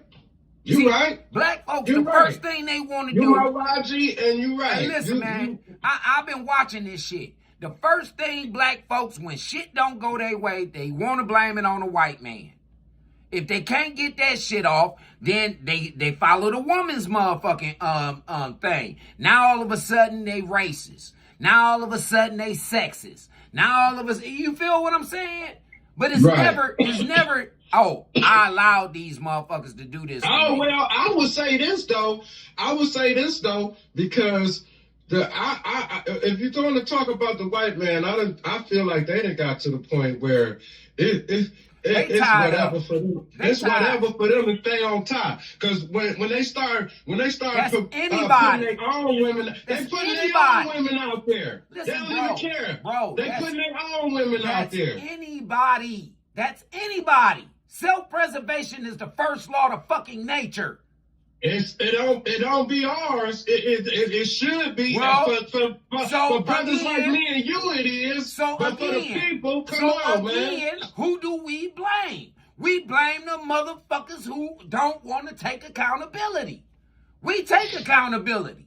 We take it. Right? We done took the consequences. We done changed from our evil, fucked up ways, our fucked up Right. thinking. We done changed Right. that shit. So we did what responsible adults are supposed to do. These motherfuckers are running around here like children, popping off that they fucking grown all the time. Right. Yeah. Exhibiting childish behavior, for sure. Come on, man. What do a kid do? Well, first thing, they know goddamn well he broke that motherfucking that glass that was in there. First thing he gonna do is blame it on anybody else that's walking around in that bitch. It could be the dog. It could be the cat. It could be any motherfucking body. That's what a child will do. And this is what black folks have been doing. Ain't now one of these niggas treated Malcolm, Martin, and every other motherfucking leader that God sent to these fool-ass people, man, just the same as Jesus. They allowed the motherfucking Pharisees to kill these niggas and stop your message. Stop your message. But then you want to sit up here and glorify these rap niggas. Glorify these sports figures. Man, there's more motherfucking sports figures running around here with STDs and motherfucking and all this shit. But y'all glorify that shit. What's all the motherfucking all the bras that the fucking porn star hit off with shit? What's the nigga name? Like, come on, man. All these hoes. But when we speak on this shit, then these bitches got an attitude talking about we bashing women. No, bitch, we didn't tell you to lay down with that nigga that you made them sorry ass fucking kids with. We didn't tell you to lay down with that dirty dick ass nigga who was in a joint fucking on punks. We didn't tell you that. So stop trying to hold us to the motherfucking fire for your goddamn mistakes, ma'am. Your son a sissy. I call it how it is. He's a fucking sissy. That's what we was taught in our motherfucking day and age, and that's what the fuck I'm standing on. Morals and values. They was called faggots, sissies, punks, and all kind of other shit. Not none of these motherfucking letters in the alphabet. They wasn't riding with no motherfucking on no rainbow and no unicorns and none of that. Them faggot motherfuckers was in the closet and they got their ass whooped when they came out that closet by both men and women. Men and women used to whoop them motherfuckers. You stay the fuck away from our children. That's what the rules were. You can fuck whoever you want to fuck. But you stay the fuck away from our children. Not today. These bitches send their kids to school with these weirdo motherfuckers. Send the babies to school with these weirdos, man. And then get mad at a nigga like me for saying, hey, look, what make you think that is wrong? Because God said it was wrong. He said it's an abomination unto my eyes. He definitely said that. An abomination is a disdain, dislike for. That means he hates this shit. So who the fuck are you people to try and make me condone into it? I feel as though that all them motherfuckers, they like rats. They carry disease. They carry famine. They carry death. Look at all of the STDs. We didn't have all these goddamn STDs. They got so many of them now because motherfuckers want to be immoral. They want to be immoral that they now don't even call them STDs. They call them STD/STI. What? Yeah. Sexually transmitted disease / sexually transmitted infection. What's the difference? What's the fucking difference? Deep. Yeah, that's deep. But you know, but if you go into the scriptures though, that's the plagues. Those are the plagues.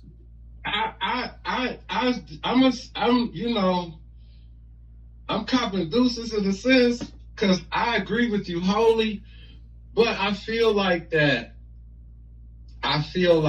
to truly allow God to work and to win LGBT, because they call themselves LGBTQ. Man, I call them faggots. Let me just say this. Bro, this is another hard line. This is a topic that we should come on and talk about. We're talking about it right now. We're talking about it right now. Okay, well, I'm saying as a businessman, man, fuck I don't want to alienate LGBTQ people. I don't want your money. I don't want your talent. I don't want nothing that you got going to listen, fuck bro, on. let me speak. Nothing. And I'm going to listen. Let me say what I got to say. Yes, and I'm going to fall back and shut the fuck up and hear everything you got to say. So listen, I get what you're saying as well. Now, I'm saying, like me, really truly being. So listen, I used to hate homosexual men. I'm talking about want to fuck them up on sight like an enemy. Mm-hmm. And my uncle told me, he's like, Marcel, why you feel that way so strongly about homosexual men? He was like, I just don't like them motherfuckers. He was like, is it because you see something in yourself? I'm really like, what? Like, nah, like, I'm like, you tripping, huh? He was like, well, how did he explain it? He said like, so why was I violent towards them if that's not how I am, and I don't have none of those tendencies or qualities in me, like it shouldn't bother me. Like, I shouldn't want to hurt somebody or do something to somebody just because of the way that they are. He was like, you don't know why they might be that way. He was like, and I thought about it. I don't know. Long story short, I just was like, I said, fuck it. I stopped bothering him because he was talking about this. Was it because I had some of that shit in me or something? But I just looked at it like, bro, as I got older, I had some encounters with some homosexual men, and it was by way of selling drugs, and the motherfuckers do a lot of drugs, Yeah. Homosexual, they fucking drugs. They good ass customers. To escape their reality. So I got to have interactions, and I know ain't none of that shit in me, because them niggas, they funny asses will be trying to slide away, take shots while they trying to cop a motherfucking 20. You're like, nah, nigga, bust your whole head. Don't play with me like that. You know what I'm saying?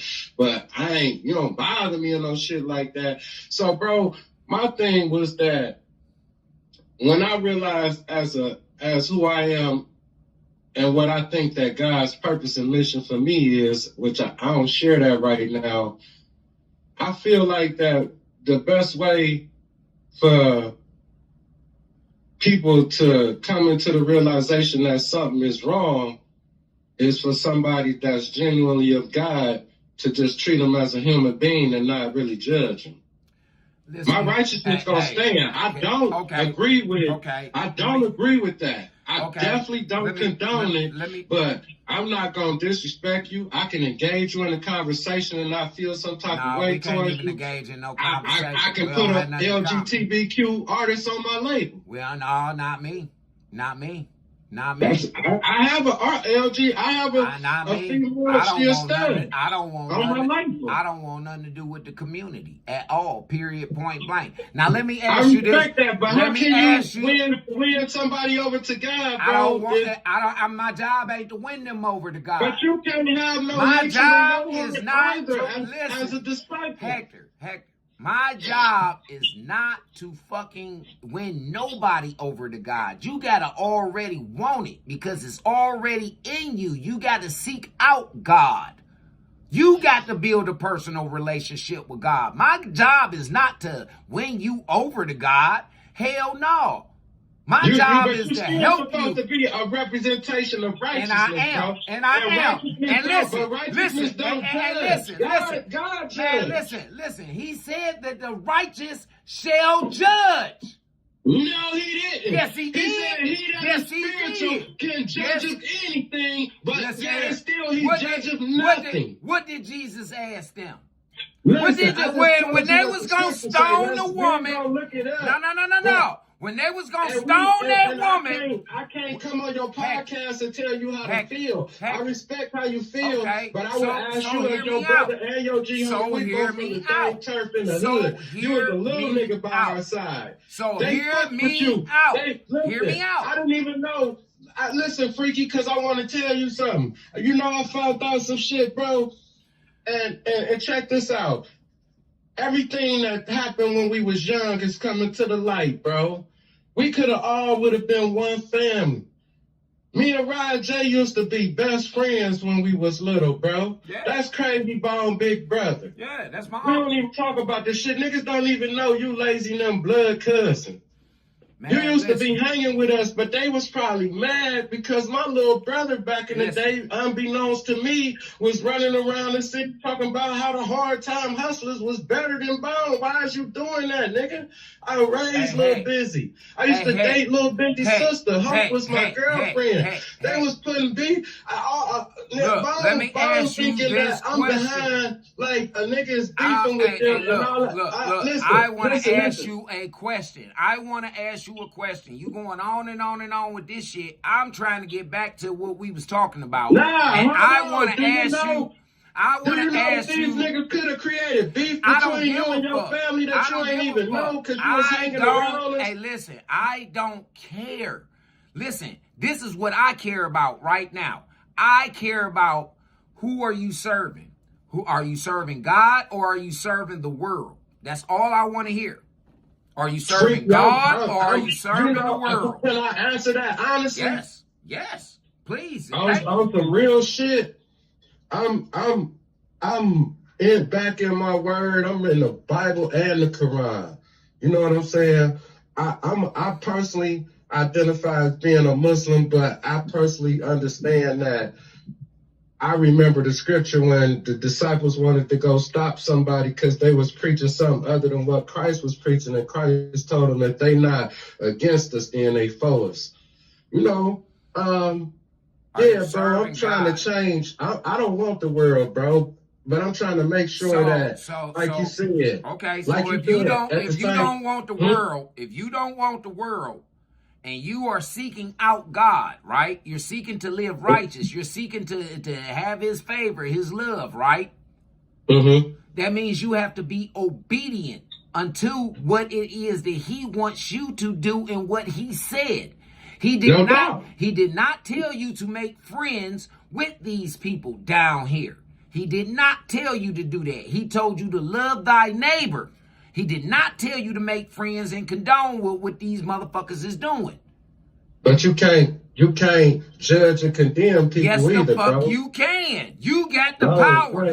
You got the power. I keep telling you, we the people. That ain't what you're supposed to do, and that's scriptural. And yes, the fuck it is. I can't call, and I don't want to. I'm in a certain zone right now. So let me break it down to you. Right now, so let me break it down. I'm going to go find the scripture that in the Bible where it say, he that is spiritual, you have the right to judge all things, but you ain't supposed to judge nothing. What? You got the right. You got the right to judge all things. But here's the thing. Here is the thing. Here is okay. Well, let's go back to this. Since you made that point, what did you say on the flip side, bro? Since you just made that point, responsibility. I'm quoting you from this podcast, Parcell. You said, Freaky, it's not my responsibility to bring somebody to God. You said they have to be seeking. So you said they have to be seeking. So for them to be seeking, they have to be at the point that me and you are at, where we know we done been in the world. We know what's up. We on the devil's playground. And every moment we stay out on this side, if we get caught out here, it ain't no excuse. It's on us. So, we accept that. But they haven't gotten to that point. So if they still in darkness, you can't condemn them, bro. Some people got molested. Some people with homosexuals because they got roped by other men. But I can't stand witness. I can't stand witness. And I can't tell these motherfuckers that they doing wrong. I can't do that.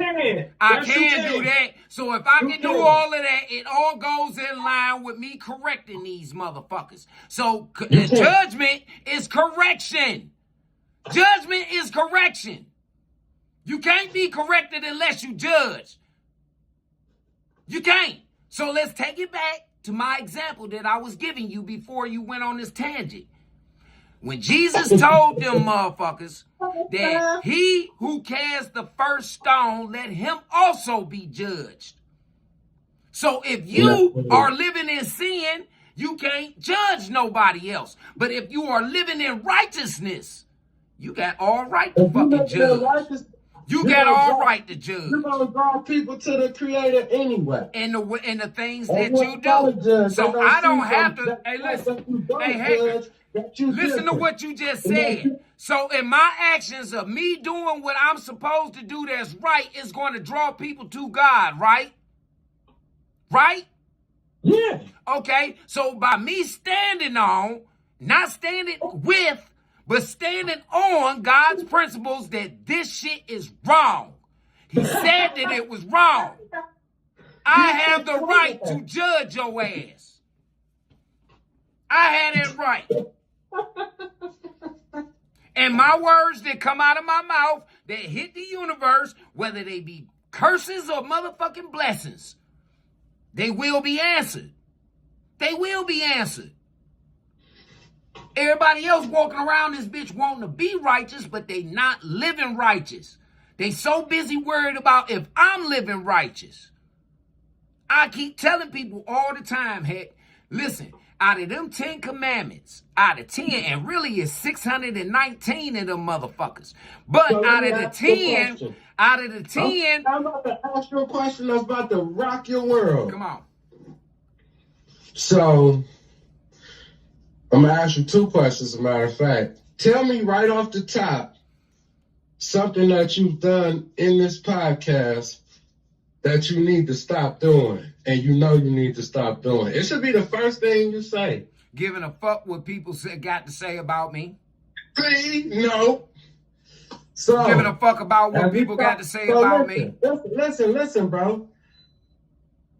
Remember the scripture that say, take the mote out your own eye before you try to pull one And out I your have. brother? And I have. Can I tell you what we both been doing in this podcast that we both not supposed to be doing? That I we say we guarantee, don't serve I the Creator? guarantee y'all that this man about to say something about a word called profanity. And I've already used and told y'all that I don't use profanity. I speak with a language that's called ignorance. That way everybody can understand to the smallest level what I'm talking about. Unless somebody cussing at you, you don't get the message. A person can be nice and polite and articulate, and you ain't gonna take him serious. But soon as he say, I'll fuck you around out in this motherfucker, now he got your attention. Now he got your attention. So it's a language that I speak with. It's called ignorance. It's called ignorance. I don't care what them scriptures say. I don't care what them scriptures say. What them scriptures say. Those people then that you can't reach if they can't understand you without you having to Hey, cuss. I don't have to reach the articulate. I don't have to reach them. They already doing what they supposed to do. I got to reach the ignorant nigga. So I got to come down to his level so that he can understand what the fuck coming up out my mouth. Because other than that, I'm speaking a foreign language to the nigga. But because the scripture I'm says speaking, that I don't everybody- care. Listen, I don't care about what those scriptures have to say about this day and age. I don't care about them scriptures. I care about the rules. The rules. I don't care about nobody else's story. I care about God's rules. He got rules, he got regulation. That's all I care about. I don't care about what no other nigga got to say, what his depiction on some shit was. That's like me and you sitting back right now and the Messiah come back and we write our depiction on what the fuck the Messiah was doing. See. And everybody done it. That's why I said earlier that the biggest and the first gangs that was ever formed in history was called religion. Them was the first gangs ever formed in history. The word is a lie, so it don't matter. No, them people, what they put off in there was lies. God's word ain't changed up not one time. God's word ain't changed. The word is alive. It's alive. Yeah. Like You it's the word. You the word, nigga. It's alive. You the word. You church on the move. You the word. Your actions is what speaks for you. When y'all motherfuckers is up here doing that bullshit, your actions is speaking for you. You can sit up here, look at the T.D. Jakes film. Here it is. I thought that T.D. Jakes was an upstanding minister. Upstanding. That man got me the words that he had coming out of his mouth brought me through prison. Because he said one thing. Listen, he said one thing that stuck with me still to this day. If we always do what we've always done, you'll always get what you've always got. And that shit has stuck with me. But it turns out this nigga's a motherfucking fornicator. He ain't no man of the cloth. This nigga, matter of fact, he the worst type of motherfucking fornicator because he's a homosexual. He's a fucking homosexual. He ain't out here fucking on no other woman. He fucking on men. Been proven. What? It ain't been proven nobody where. Man, get the fuck out of here, man. What the fuck he doing at Puff Daddy party? What is a preacher doing at Puff Daddy party? He came and he left. What was his reason for being there in the first fucking place? Fucking lay hands on them goddamn sinners and depart something and bounce. Hey, heck, I hope that's a motherfucker. I hope. Hey, listen. I hope that you being funny right now because a blind man can see that motherfucker wasn't there to lay no goddamn hands on no goddamn body. The only hands he wanted to lay was around them pipes that was walking around that motherfucker was swinging and dangling. Because they said he was a power bottom. I want to try to think the best about this. Man, fuck that. Fuck that. I see the writing on the wall. Man, listen, when that nigga, even if I did say, hey, you know something, I'm going to give him the benefit of the doubt. When that motherfucker got up there and said, have you ever been swallowed? Have you ever been swallowed? What the fuck is he talking about? No, he wasn't talking about, he was talking about Jesus swallowing you, but he wasn't talking about, he was using Jesus because he was in that church house. But he was really telling motherfuckers that last night he swallowed like a motherfucker. Yeah. Man, stop playing. Man, get the fuck out of here. Get the fuck out of here, man. Get the fuck out of here, head. Come on, man. I know you got to be kidding me, man. Ain't no motherfucking preacher, man. I don't know no righteous preacher, man, going around. No motherfuckers with no drugs and alcohol and no fornication. I don't know no righteous preacher, man. And I know some righteous preachers. I know some. God, with the motherfuckers, with all motherfucking spirits, he was casting them out. Okay. He was casting out spirits? I bet he was. They was dumping all their demon spirits inside his little pecker hole. Yeah, they was. They was dumping all their little evil spirits in. Hey man, nobody want to be imagining that homosexual fucking forays. Yeah, the motherfucking niggas, man, they're sitting up there and then they're gonna get up there the next day in church. You'd have been sitting up there, they'd have had you hooked up to an IV all goddamn night. Feeding and rubbing puffy baby oil all over you and shit all goddamn night. And then you want to get up the next morning and talk about, have you ever been swallowed? Have you been swallowed by God? No, motherfucker, I don't want to be swallowed by no God. I want to be swallowed by that bitch you got right there, nigga. I don't want to be swallowed by nothing else. Nothing else. Then the nigga fake fall out. He fake fell out, man. Man, get the fuck out of here, man. This shit ain't even good acting. This shit these niggas doing right now ain't even good acting, man. Bro, they let all of this shit infiltrate. I was locked up. I already knew this shit was over. Because, bro, think about this shit, bro. It was really an insult to American. And I give a nigga his props now. But this shit all started when a nigga went to jail anyway. You know what? This shit went, really, it's want to know what's crazy? What's that? Everything fucked up when Barack became president. Absolutely. For real. Absolutely. He the one who, hey, listen, I told niggas back then, I say, listen, y'all don't know nothing about no goddamn politics. That man, in order both fronts. In order for you niggas to get them Obama phones and all that other bullshit y'all was getting for free, the Obamacare and all the other shit that y'all was getting for the free, he had to sign in about them fucking homosexuals getting more rights than your black ass. They latched in now on your civil rights. Them motherfuckers ain't no goddamn ethnicity. No, them motherfuckers is some mentally challenged people. You got to be out your mind to be a fucking homosexual. You got to. You got to be out your motherfucking mind. To sit up and wake up every morning knowing that you a man, you got to stand there and hold your dick and shake that motherfucker when you get finished motherfucking pissing. These motherfuckers want to go sit on the toilet. And they want to prissy their hair up and all this all other bullshit. That's a sick motherfucker. You putting that goddamn mask on and that clown costume on every single day to come out to deceive somebody. Hey, bro, I ain't. And it's disrespectful to our women. I ain't gonna lie. It's. I don't care. It's just crazy. Even on any. Nothing good comes from that homosexuality shit, man. Nothing good. You disrespecting the children, you disrespecting God, you disrespecting the women, and you disrespecting yourself. Nothing good comes from that homosexuality shit. And on top of all that, you spread motherfucking disease and death.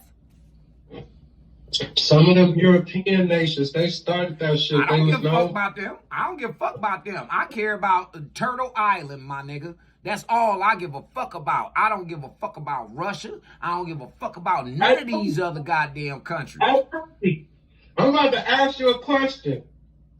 And because I heard the fuck you just said, and only our people call this motherfucker Turtle Island. Your blood type O or A?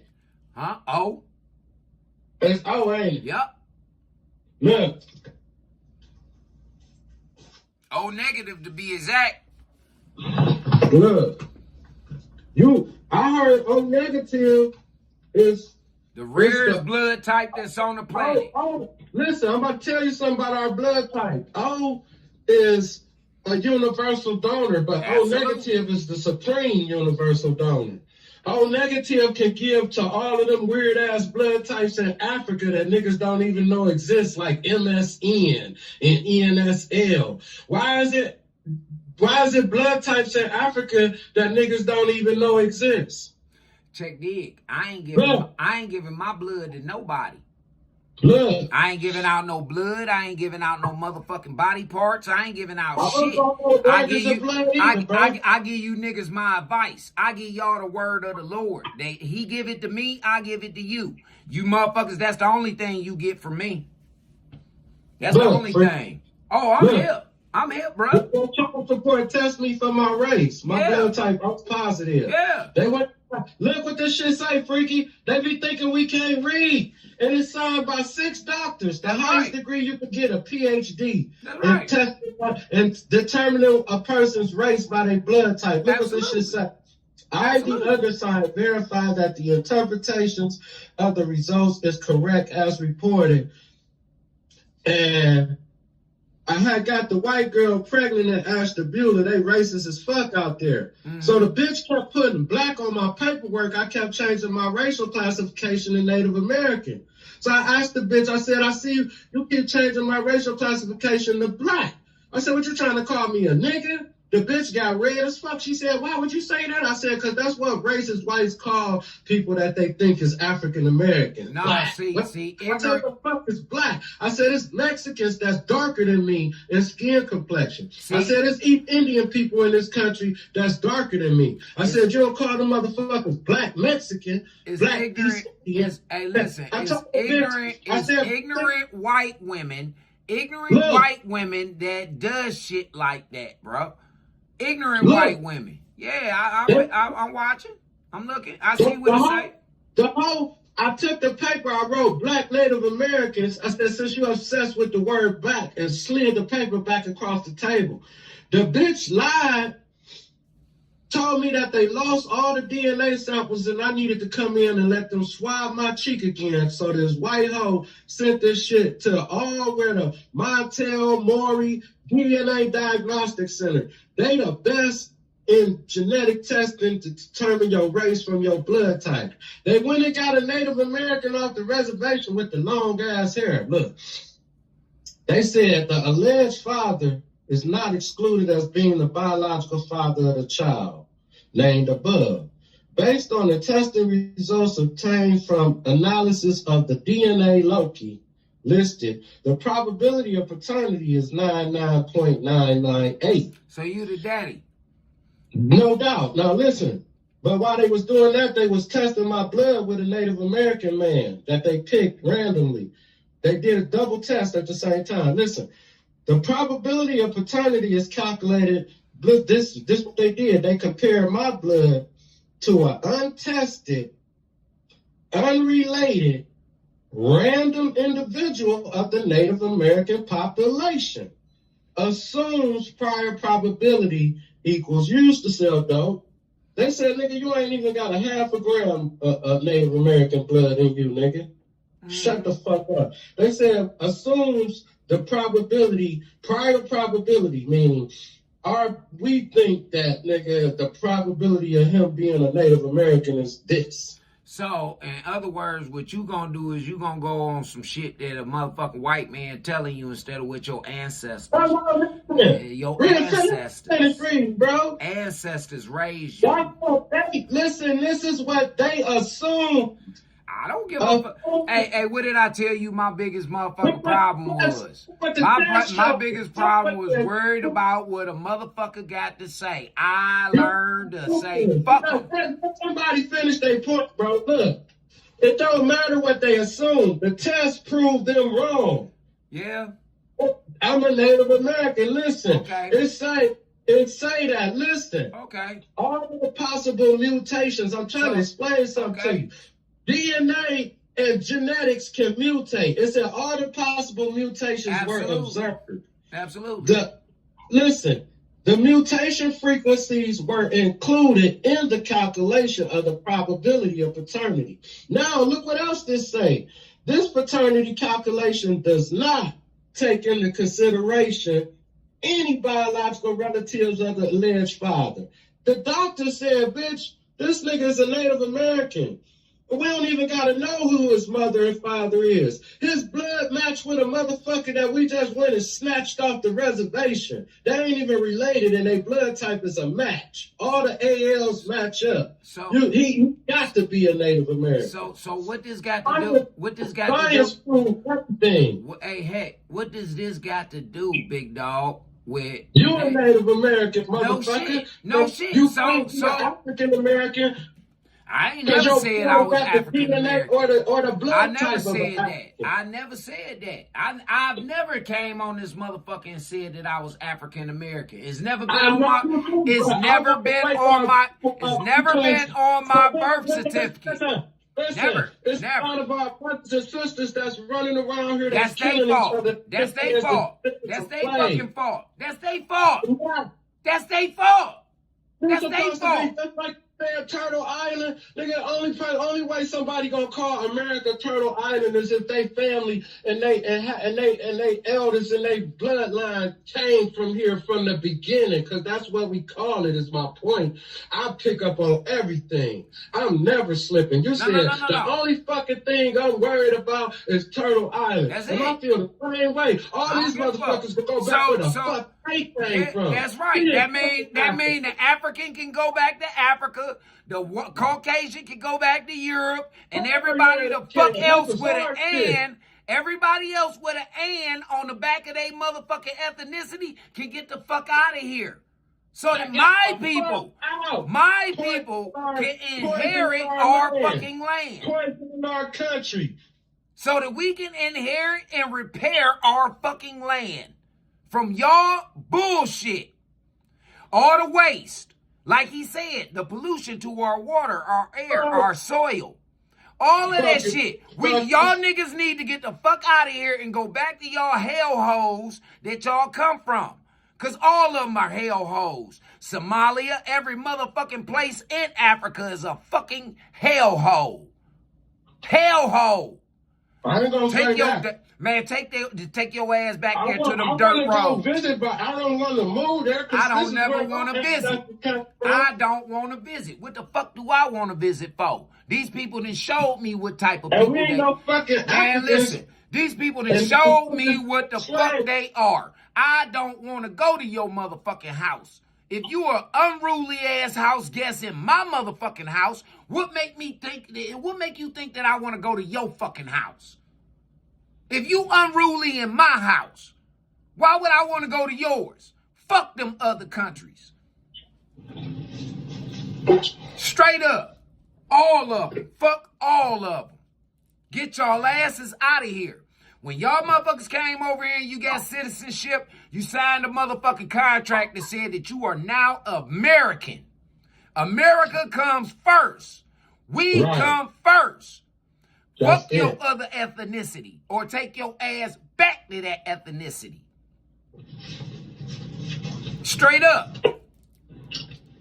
I don't give a fuck about no motherfucking, no, I don't give a fuck about no sand nigga. I don't give a fuck about no Palestinian, no Arab. I don't give a fuck about none of them motherfuckers. Get out of here. I ain't gonna go a step far to say I will, because they said death to the Christians. Them motherfuckers said death to the Christians. So fuck them niggas too. Fuck them too.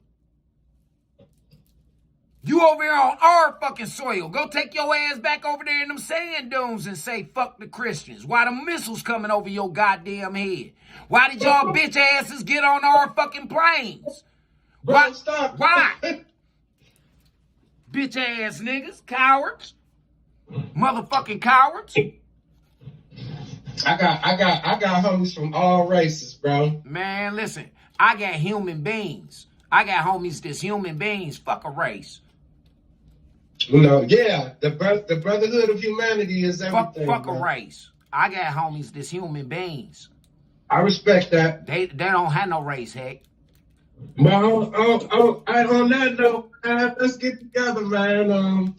I want to talk to you. I got an opportunity, and I want to talk to you about it. Okay. Now, I met this businessman. He from Japan.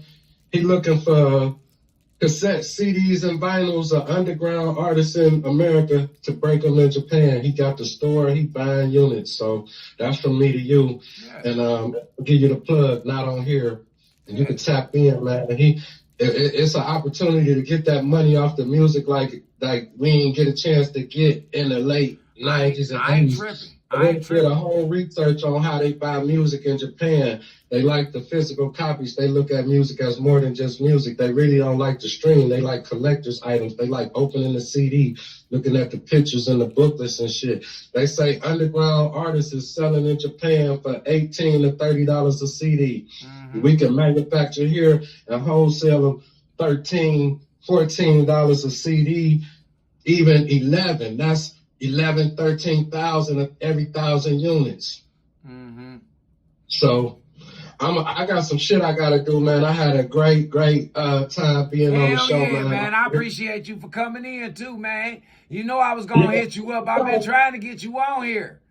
We got to do this again, man. We might need to get us a show together where we kind of debate or something. No doubt, man. We can always sit down and we can politic, man, like real live geniuses. All right, young blood. I love you, man. For you sure, know. Man. Stay safe out there. Stay warm, big dog. For sure. Yeah, man. Hey, y'all see it. Y'all see it, man. Me and the brother, man, we gonna sit down. We gonna have that talk. We gonna have a talk, and this is how grown men supposed to sit up and talk. You know that we might have raised our voices to try and get points across and everything like that, but if y'all paid attention, we both respected each other. As frustrated as I was getting with my brother, I still sat there and let him speak with and say what he's going to say. But it's only so, me as an individual, it's only so much that I'm going to sit back and I'm going to listen to before I cut you off. For real. That's with anybody. It's only so much nonsense that I'm going to sit back and listen to before I try and cut you off. It's not to be disrespectful. It's that I don't have time. Time is the most precious thing that we have on this fucking planet. Time. I don't have time to be wasting with no motherfucking bullshit, man. And this is all I'm trying to tell y'all. You don't have the fucking luxury of time. You can't get it back. You can't. Once that shit gone, it's gone. It's gone, y'all. So it's time for y'all motherfuckers, man, to start understanding and realizing what's really going on out here, man. For real. It really is. It's time. It's time for y'all motherfuckers to really start understanding and realizing this shit, man. Because the way y'all moving out here is not cool. It's not cool at all. And I don't get y'all. I honestly do not get y'all, man. Like, what's up? What's the problem? When we ask y'all what's the problem, the first thing y'all tell us is it ain't no motherfucking problem. I'm the problem. You the problem, nigga. Well, how am I the problem? How? Tell me so that we can help each other. For real, because if I'm a problem for you, I want to try and help. I want to try and help this shit out, man, and work this shit out. Dead serious. I do. Because I don't see the shit that I'm saying. You may be offended by it, but I don't give a fuck. I truly don't. I truly don't give a fuck. I'm offended by what y'all out here doing and what y'all standing on and what y'all represent. I'm offended by that. Yes, this is... Yep, I'm offended by that. Surely is. Surely the fuck he is. I don't get it. Not with y'all. I truly don't. Because I'm still trying to figure out, like, hey, how is it that I can sit up here and I can tell y'all the truth and y'all still sit up here and tell me that I'm lying and you want me to stand in solidarity with these motherfuckers that's out here on this bullshit? For real. I don't get that at all. So go ahead. I'm going to let some other motherfuckers go ahead and talk to y'all about this shit. About this fuck the streets movement. Charleston White Clowns, 21 Savage, Young Thug, and everyone screaming the F the Streets movement started by 21 Savage. And he's saying, no, no, no, no, no. You cannot disown the streets now, because when he was trying to do it, when he was saying thugging ain't cool, when he was saying the streets ain't cool, everybody tried to cancel him, everybody tried to clown him, and he's saying they need to stay right over there with them streets, and he goes off, man. Look, Facts. This is Get Culture Scholars. Charlie. Please like, Get comment, Charlie. subscribe. Let's get to it. Get the ass, y'all Charlie. didn't give me my credit. 21 Savage, Thug. Now I'm talking to 21 Savage. I'm talking directly to 21 Savage. I'm talking to all you niggas just hollering, fuck the streets. No, don't say fuck the streets now. Don't you niggas go to hollering fuck the streets now. Y'all wasn't saying that, no. Yeah. Don't break weak now, boys and girls. No. No, keep hollering with street nigga shit. Don't go to, man, no, don't y'all do this. Don't y'all do this. Now, when I was hollering the street, everybody was saying, oh man, he'll snitch. Don't y'all do this. Oh. Man, don't y'all niggas go to town. Hold up, Charlie. Hold up, Charlie. Don't you turn. Nah, man, let them niggas bring that hoe out, Charlie. Nah, fuck that. Because when I told it, I even got street niggas that called me the police because I told them, hey, man, get the fuck away from me if you on some bullshit. And I'm giving you the warning. I'm giving you the choice. I'm giving you the choice. Hey, man, get the fuck on away from me if you on some illegal shit. Yeah, I don't even want to know nothing about what you got going on, man. Get the fuck on away from me. Yeah, straight up. Nah, that nigga the police. When I started walking around this motherfucker with my goddamn press uniform on, he the police. He the police. Didn't even know me being around these motherfuckers kept the police up off their ass, stupid motherfucking street nigga. Yeah, because the police don't fuck with the press, you dumbass nigga, especially if they doing something wrong. Now, if they in the right, they don't give a fuck about that press man. But if they doing something that they know they ain't supposed to do, they'll get him up out of here. Nope. They changed their whole attitude up. They don't even fuck with people. But these stupid ass street niggas, he the police. He the police. What you got that good for? For niggas like you? Yeah, for niggas like you, man.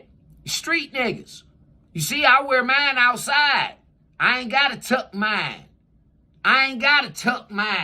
No, I got mine on the outside like the police. I'm a law-abiding citizen, nigga. Straight up. Why you niggas talking that shit? You just mad because you can't wear yours on the outside, nigga. To no hoe ass nigga. Hoe ass niggas. Shit. Stand on that shit. You niggas talk to all that shit and kill people. Now you white boy thump you upside the head. You got probation. The white boy thump you upside the head. He didn't spank you. He didn't put a noose around your neck and hang you. You got probation. You done got probation. For killing people. For selling drugs and killing people. Selling drugs in the community. Going over in these other countries and around the nation to pick these drugs up on their tours and shit. Yeah. To bring it back to their communities to sell it in their motherfucking communities. That's what these niggas been doing. And the government hip to their motherfucking ass. They been hip to them. They been hip to these motherfuckers. Stupid ass niggas.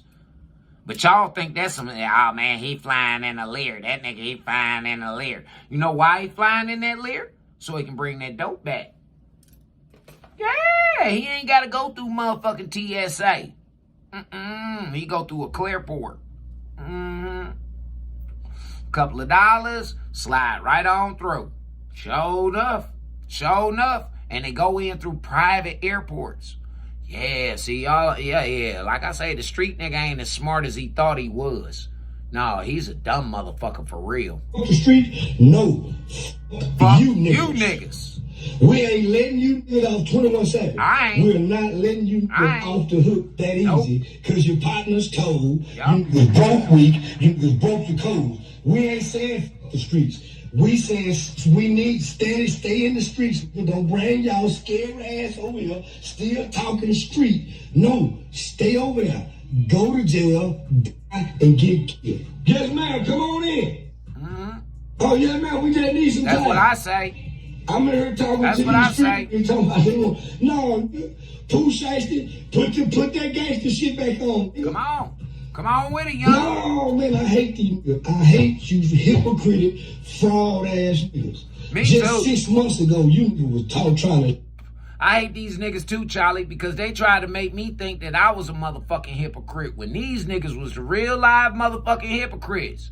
Yeah, these motherfuckers was displaying narcissistic motherfucking tendencies to me, man. Trying to reverse the shit on me and make me think that I was the motherfucking problem when these niggas was the motherfucking problem the whole time. They was just mad because I had the motherfucking charisma in order to take their goddamn fans from them. That's all. That's all it was. Shame Gunner. Now you can't shame Gunner. Nope. Gunner shame you. Sure now did. it's the streets. By doing what his mama and grandmama him told Gunner to do. Tell the truth. Tell the truth, goddammit. Yeah, that's what he did. He did what mama and grandmama him told him to do. Tell the motherfucking truth. And he slid. Yeah, he didn't go in no motherfucking interrogation room for no 2 hours talking about some shit that didn't have nothing to do with him. Gunner didn't. No, he didn't. They don't even have no motherfucking interrogation tape on Gunner. I don't believe. I ain't heard one. Fuck all you niggas hollering about fuck the streets. Ain't no fuck the streets. Ain't go to the streets and tell them street niggas fuck the streets. Don't say it on the podcast. Yeah. Go to that prison system. All them niggas that killed and did that, stood on them code. Go tell them niggas fuck the streets and the feds is checking their paperwork. If you want to have it. Yeah. Come on with it, Blackie. You haven't listened. We gonna go ahead over here and let the little young world tell you fuckboy ass niggas and sorry hoes. I'ma say this. The streets are dead. People gonna snitch, people gonna die, Facts. people gonna end up in jail. Let's just do some real stuff. Learn day trading, learn how to be in construction and build for real. We got all these That's all I've been youngsters telling claiming y'all. streets, claiming blocks, claiming colors, claiming sets, but nobody claiming morals, nobody claiming honor, nobody I am. claiming pride, nobody claiming wisdom. When did the streets turn into a bunch of lost souls pulling triggers without thinking? And I keep hearing like a lot of people saying that the streets are dead, but if you ask me, I don't think it's that the streets are dead because violence still exists. I think the obsession with the streets are dead. You get what I'm saying? Absolutely. Because at the end of the day, people are just tired of all the destruction that it caused. Nah, see, yeah, you right, young. People was tired of burying these motherfucking innocent family members. Ain't nobody, y'all keep talking about free my nigga, but your nigga killed somebody for no fucking reason, for real. Because it ain't really no reason for y'all motherfuckers be going out here killing each other. It really ain't. Nah, man, that nigga ain't stole shit from you. That nigga ain't did shit to your motherfucking sister or your mama or none of that. Y'all niggas just out here killing about that almighty dollar. That mean you niggas is slaves to that shit. I'll be completely honest with you. I don't even know how people can be so reckless with their freedom. I don't get it. But at the same Because, hey, I'ma tell you, In yo, time, the reason I'm just why, happy that I'ma tell you the reason why. They reckless with their freedom, young, due to the fact of the matter that these motherfuckers' freedom ain't never been in jeopardy before. Yeah, you see how these niggas fold when their freedom is at jeopardy? Yeah. You see these street niggas fold like a motherfucking piece of paper, man, when it's goddamn, when it's about their freedom. These niggas. Now, the street niggas that I grew up under, no, them niggas going to stand on theirs. They going to do their time. Yeah, they is, young. They going to do their time. It wasn't never, man, the nigga wouldn't even make it in the cell block back in the day if your motherfucking ass came through that bitch and they said that you was snitching. If they said you was snitching or you was a rapist, nigga, you didn't even make it through the cell block. You didn't even make it 24 hours, let alone your whole motherfucking bit. Not without no shit happening to you. These niggas, man, like I say, man, Young Thug told, man, for some bologna sandwiches. They didn't even get this nigga no motherfucking Ruth Chris or no motherfucking Cheesecake Factory or nothing. And that nigga told. He told on some shit that didn't even have nothing to do with motherfucking YSL. Nothing to do with why they pulled him over or none of that shit. He was just telling. And y'all glorified that shit. Yeah. Come on, young. people are getting sick of the obsession. I'm just happy that people are just waking up, bro. Basically. Now, if you've been paying attention to social media the last few years, especially since the pandemic, you've probably noticed a shift. The street image doesn't hit the same way it used to.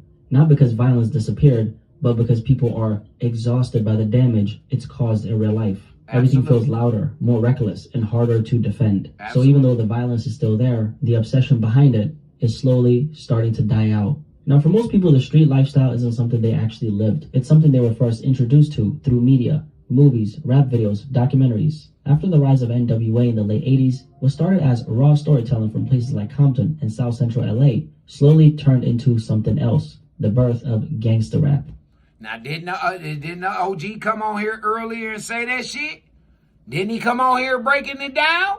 He broke it down. He said that the niggas was out there paying attention to Cleveland niggas doing this type of shit. He said it. He said it, man.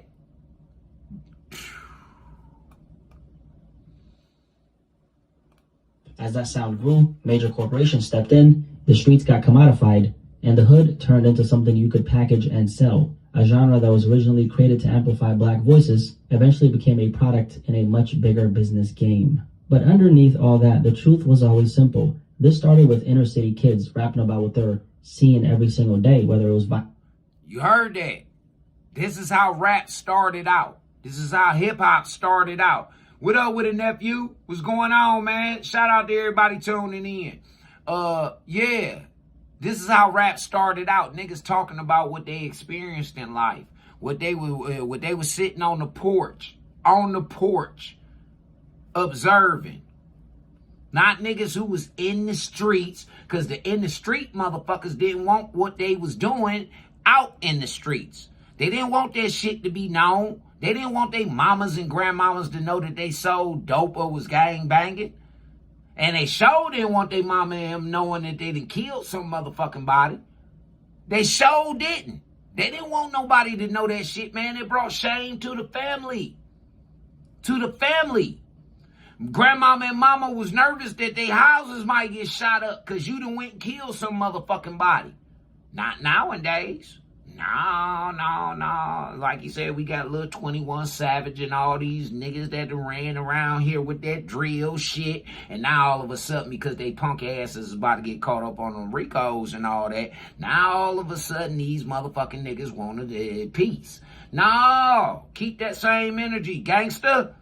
We need the gangsters. Where y'all going, man? Don't run now, gangster. Violence, poverty, drugs, survival, those stories resonated and they eventually took off. The same neighborhoods that were once feared suddenly became marketable to the mainstream. And by the time we reach 2025, the glorification of street culture isn't subtle anymore. You can feel its impact everywhere. Entire subcultures in hip-hop, especially drill, took that glorification to a whole new level. Rappers like King Von became the face of a darker, more dangerous era.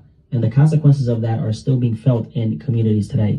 But here's the part that matters the most. Street culture didn't disappear. It entered a new stage. When social media fully took over, the entire dynamic changed. People weren't just listening to the streets anymore. They were scrolling through. They birthed a whole new type of rapper. Social media birthed a whole new type of rapper. A motherfucker who could just get on there and just say anything. To a tight ass beat, he can get on and say any motherfucking thing. And you niggas is gonna vibe to it if the right people gravitate to that shit. It get into the right motherfucker's ear. Then look at that stupid ass song, 6'7". And y'all got y'all kids around here singing that shit. You don't even know what it is. The nigga he got out there, he admitted. He said that it was a motherfucker, it was some shit about motherfucking voodoo and witchcraft. He had y'all motherfuckers chanting a motherfucker. Every time y'all sing that shit, y'all chanting a motherfucking, some motherfucking demonic shit. Don't even know what the fuck you niggas is out here condoning in. But it's fuck me. Do them. Fights, robberies, shootouts, beefs. All of this has been documented in front of millions and millions of people. And during the pandemic, when the world shut down and everyone was stuck inside, that visibility hit a whole new level. Drama replaced music, clicks replaced consequences, and real lives paid the price. And that set the stage for a very key figure in this entire conversation, King Von. One of Satan's greatest soldiers was King Von. And right now it looked like YB then took over King Von's position. He's the new King Von. They done put him up there. He's the new King Von. He's doing the shit that King Von couldn't do. Sell out tours. Getting pardoned by the motherfucking president to still come out there. This is how fucked up this nigga is, right? And his staff and everybody that's around that nigga. Even his mama fucked up, man, for letting that boy go out here and do this to himself. To himself. For real. He should want to be doing the gunner. He should be wanting to do the gunner. Change his whole motherfucking life around. But what do YB do? Get out here and get in the beef.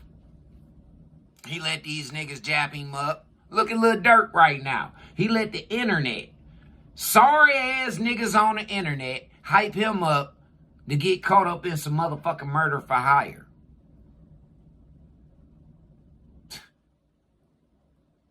Like I say, man, y'all street niggas, them niggas that y'all glorify in these streets, they ain't so smart. They just got a lot of money. The late Chicago rapper King Von wasn't just another street rapper. He became the real-life embodiment of everything the internet glorified, not just through his music, but through how his life played out online. And the internet showed just how deep that influence went. Some of you guys might remember that clip of that young boy saying he was inspired by King Von to chase his teacher with scissors. And that right there just really shows you how far the reach went. A lot of these kids weren't just listening to his music, they were internalizing the persona. And another moment that really puts this entire conversation into perspective is that IG Live, for anyone who hasn't seen it, right? It's an IG Live where King Von pulled up to the hood with Chicago rapper Lil Reese, and there's this little kid standing around him, right? And out of nowhere, He points a water gun straight at Lil Reese's head, and then Vaughn laughs and says, when you really let this clip sink in, there is so much dysfunctional street conditioning baked into these few seconds right here. Because when you look at it, the kid wasn't trying to be funny. He was doing what he sees in his world. Did you hear what the youth just said? The kids are doing what the fuck they see y'all doing. If they see you walking around here with your motherfucking hair nappy as fuck and you don't comb it, they're going to think that they can do it. If they see you walking around here with your motherfucking gun all tucked all in your pants and all that shit, they're going to think that they can do it. All this negative shit that y'all are displaying in front of these fucking children, and we can even go tap at you women for a second. Even y'all for a second. All this hoish ass activity and prostitution ass promiscuous behavior that y'all motherfucking out here displaying. Your daughters is out here picking that shit up. Little 2-year-old, 3-year-old girls out here twerk dancing and all kind of shit. Cause this is what she see her mama doing. You bitches that be on TikTok doing these little challenges and all that shit with your daughters. And y'all got on all them leggings and all that shit. When your daughter wind up pregnant or some shit wind up happening to her, don't get mad, mama. You hear me? Don't get mad. Because you are condoning into this shit. You're not being a mother. You're being a fucking friend. He didn't understand the weight behind that gesture. Because in his environment, it feels normal. Except people don't do it with water guns. They do it with real ones. And that's something that people always overlook. Kids don't imitate rappers. Nope. They imitate the environment that shaped the rappers. Absolutely. And once the internet started amplifying that environment, the so-called street image took on a life of its own. And that's where King Von became a symbol, not just for the music, but for the persona the internet latched onto. To a lot of people online, he wasn't treated like an artist, okay? He was basically a real-life version of the street image they already believed in. Content creators even portrayed him like a villain straight out of a crime documentary. People praised the realism. They surely did. They surely did. And then him being blinded and not having no strong people around him. He allowed that little brief power, that little brief piece of power to overtake his whole motherfucking life. To overtake his whole life. And it eventually took his life. He didn't go out like no soldier. He didn't. He went out like a fool. Because nobody knows what led that man to do what he did that night. But whatever it was that led him to go feel as though that he can go over there and go walk up and just sock on that nigga like how he did, he got exactly what the fuck. And that is the prime example of what happens to gangsters. Yeah, bullies. Because that's all a gangster is a bully. That's just one part of what happens to a gangster. Y'all see in the other part, you go to jail. It's only two places only two rewards you can get. Hell or jail, fucking with them streets. King Von went to jail first. Jail couldn't change him. Man, that man had a rap sheet as long as motherfucking St. Clair. He did. He had a long-ass rap sheet, Jack. That couldn't straighten him up. They gave him millions of dollars. That didn't straighten him up. Because he had these loser motherfuckers around him. And he had these loser motherfuckers in his family trying to exploit him. In a way, I kind of feel bad for these motherfucking artists, man. In a way, how they families prey on them like that. How they mamas sit up and pray on them like that. And then cry these crocodile-ass tears when these niggas get killed. Talking about they want justice. Was it justice when you was dancing to your son's song? Talking about rolling a motherfucker up in a pack? Was it justice then, ma'am? You don't think somebody else's motherfucking mama wanted some justice? While your son sitting up here talking about he's smoking on her son pack? And you dancing to it? I think that one right there went over y'all head. Come on with it, Blackie. And, Von, for what it's worth, he had the music to back it up. But here's the truth about King Von, right? He was a street dude who happened to become a rapper, not a rapper who became a street dude. And that distinction matters because when the lifestyle comes first, the music isn't the cause, it's the evidence. It doesn't create the violence, it records it. And the thing about Von is that he spoke directly to those inner city kids who were already wrestling with the streets around them. Now, my thing with the industry is this. I remember when a motherfucker came to my grandmama and my parents and said that he wanted to sign me. The story that was given to my people is that we gonna change his life for the better.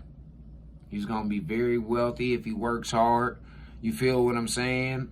He's gonna do something very, very big for your family.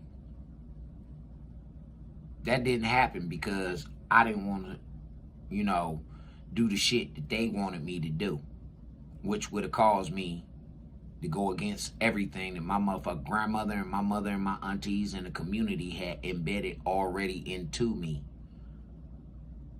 Straight up, it went against all that shit.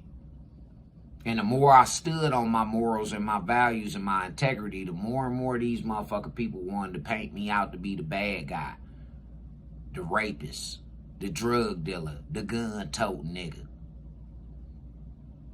Straight up.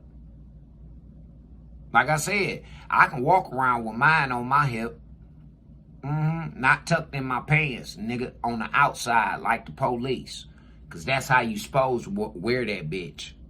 Von was the voice they recognized because he lived what he rapped. But like we all know, his story ended. Imagine being able to build an app with your name on it just by thinking about it. Meet Base 44. During the height of the pandemic, after an altercation that turned deadly. However, even in Von's short time on Earth, he became someone with massive influence, and that influence would go on to shape how the youth viewed street culture and what it really means to live that type of life. But the truth is, Von wasn't the only example of how... Just imagine if King Von had been on a level like how I be on. Imagine.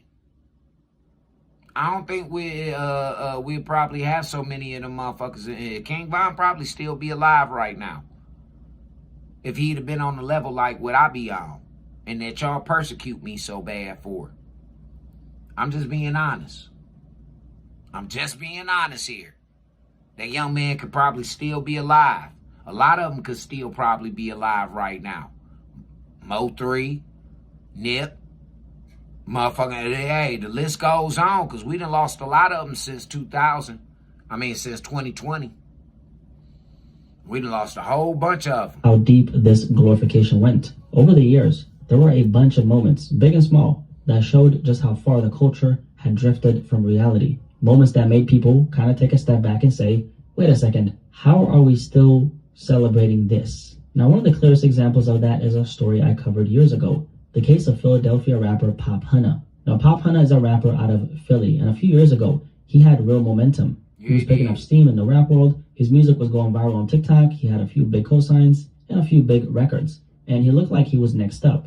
But almost overnight, his career collapsed, and you may wonder why. Well, this is why that happened. He helped solve a crime. Back in 2015, when Pop Hunna was just 14 years old, he witnessed the murder of another 14-year-old boy. His name was Duval DeShields, and he did what any scared kid would do. He cooperated with the police. He tried to do the right thing, never imagining that decision would come back to haunt him. Fast forward to 2020 during the height of the pandemic, and Pop Hunna is blown up, and a few of his songs are going viral, and he also got a co-sign in collaboration with Lil Uzi Vert. His entire life was basically changing at this point, and then documents leaked of his cooperation with the police. Suddenly, the entire rap industry labeled him a snitch. Rappers distanced themselves.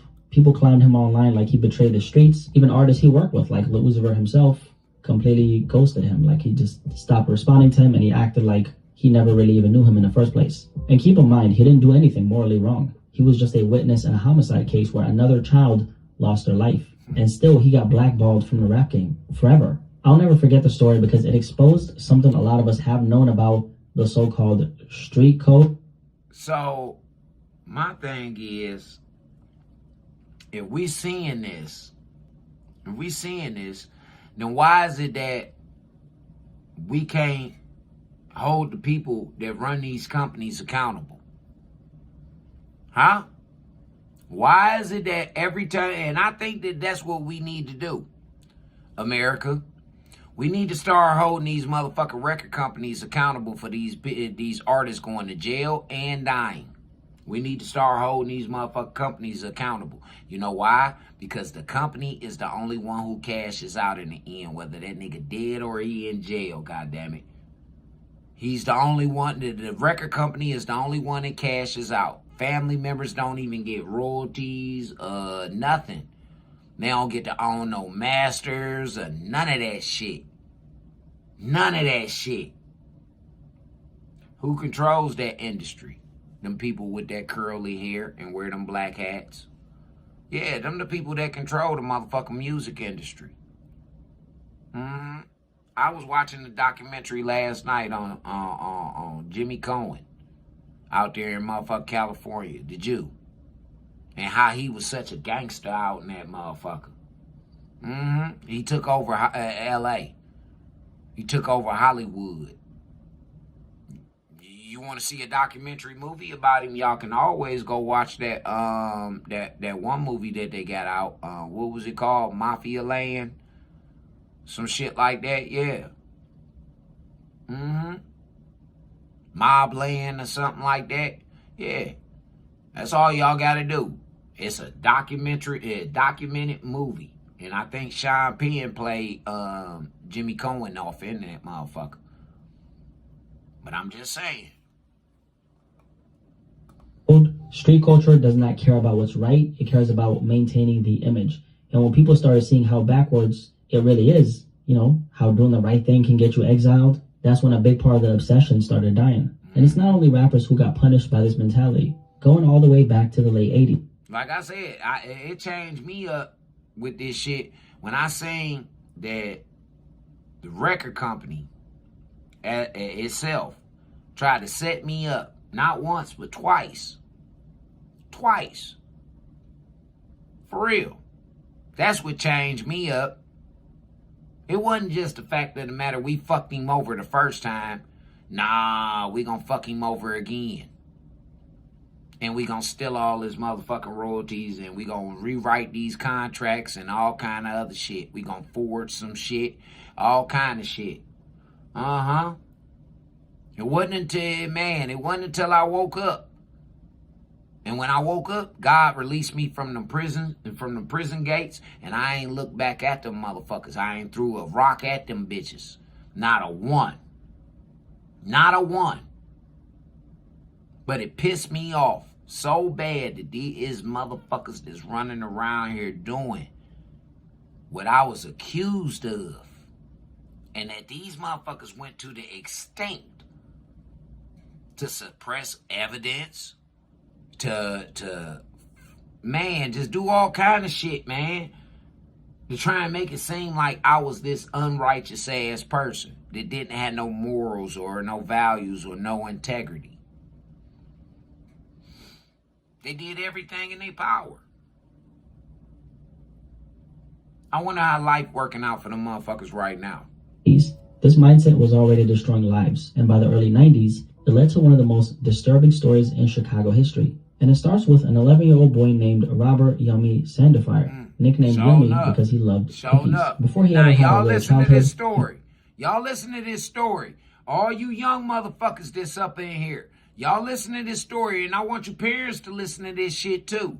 Because Yummy was the first one that Tupac spoke out about. All the motherfucking rap niggas didn't speak out about Yummy. Tupac was the first one that spoke out about Lil Yummy. So I want y'all to listen to this story real quick.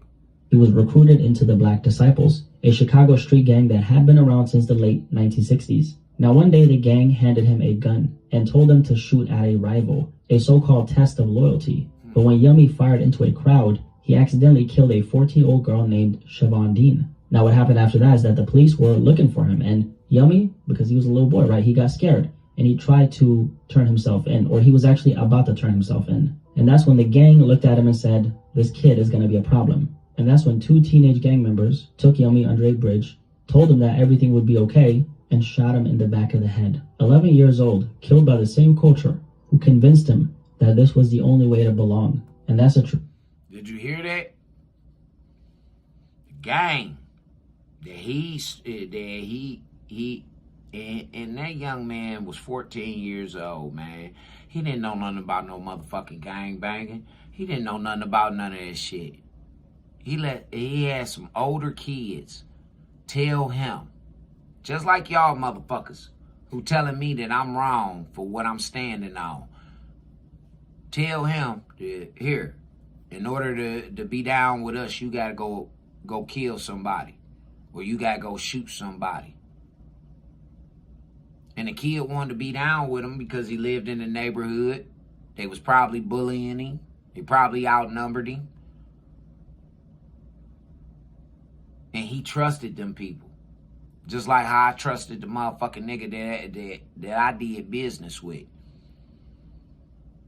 For real. I trusted that nigga. My family put trust into that nigga. A lot of you motherfuckers trust that nigga. A lot of y'all trust that nigga.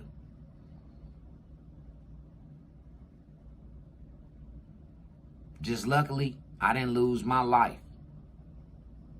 That was the next step, though, because they couldn't lock me up.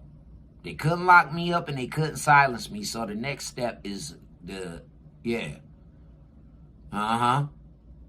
That's why I posted what I posted. That's why I posted what I posted. I ain't going to church, nigga. I ain't scared. No, I just even the odds. That's all. And justice will be done if something happens to me, nigga. Take that to the bank. Justice will be done.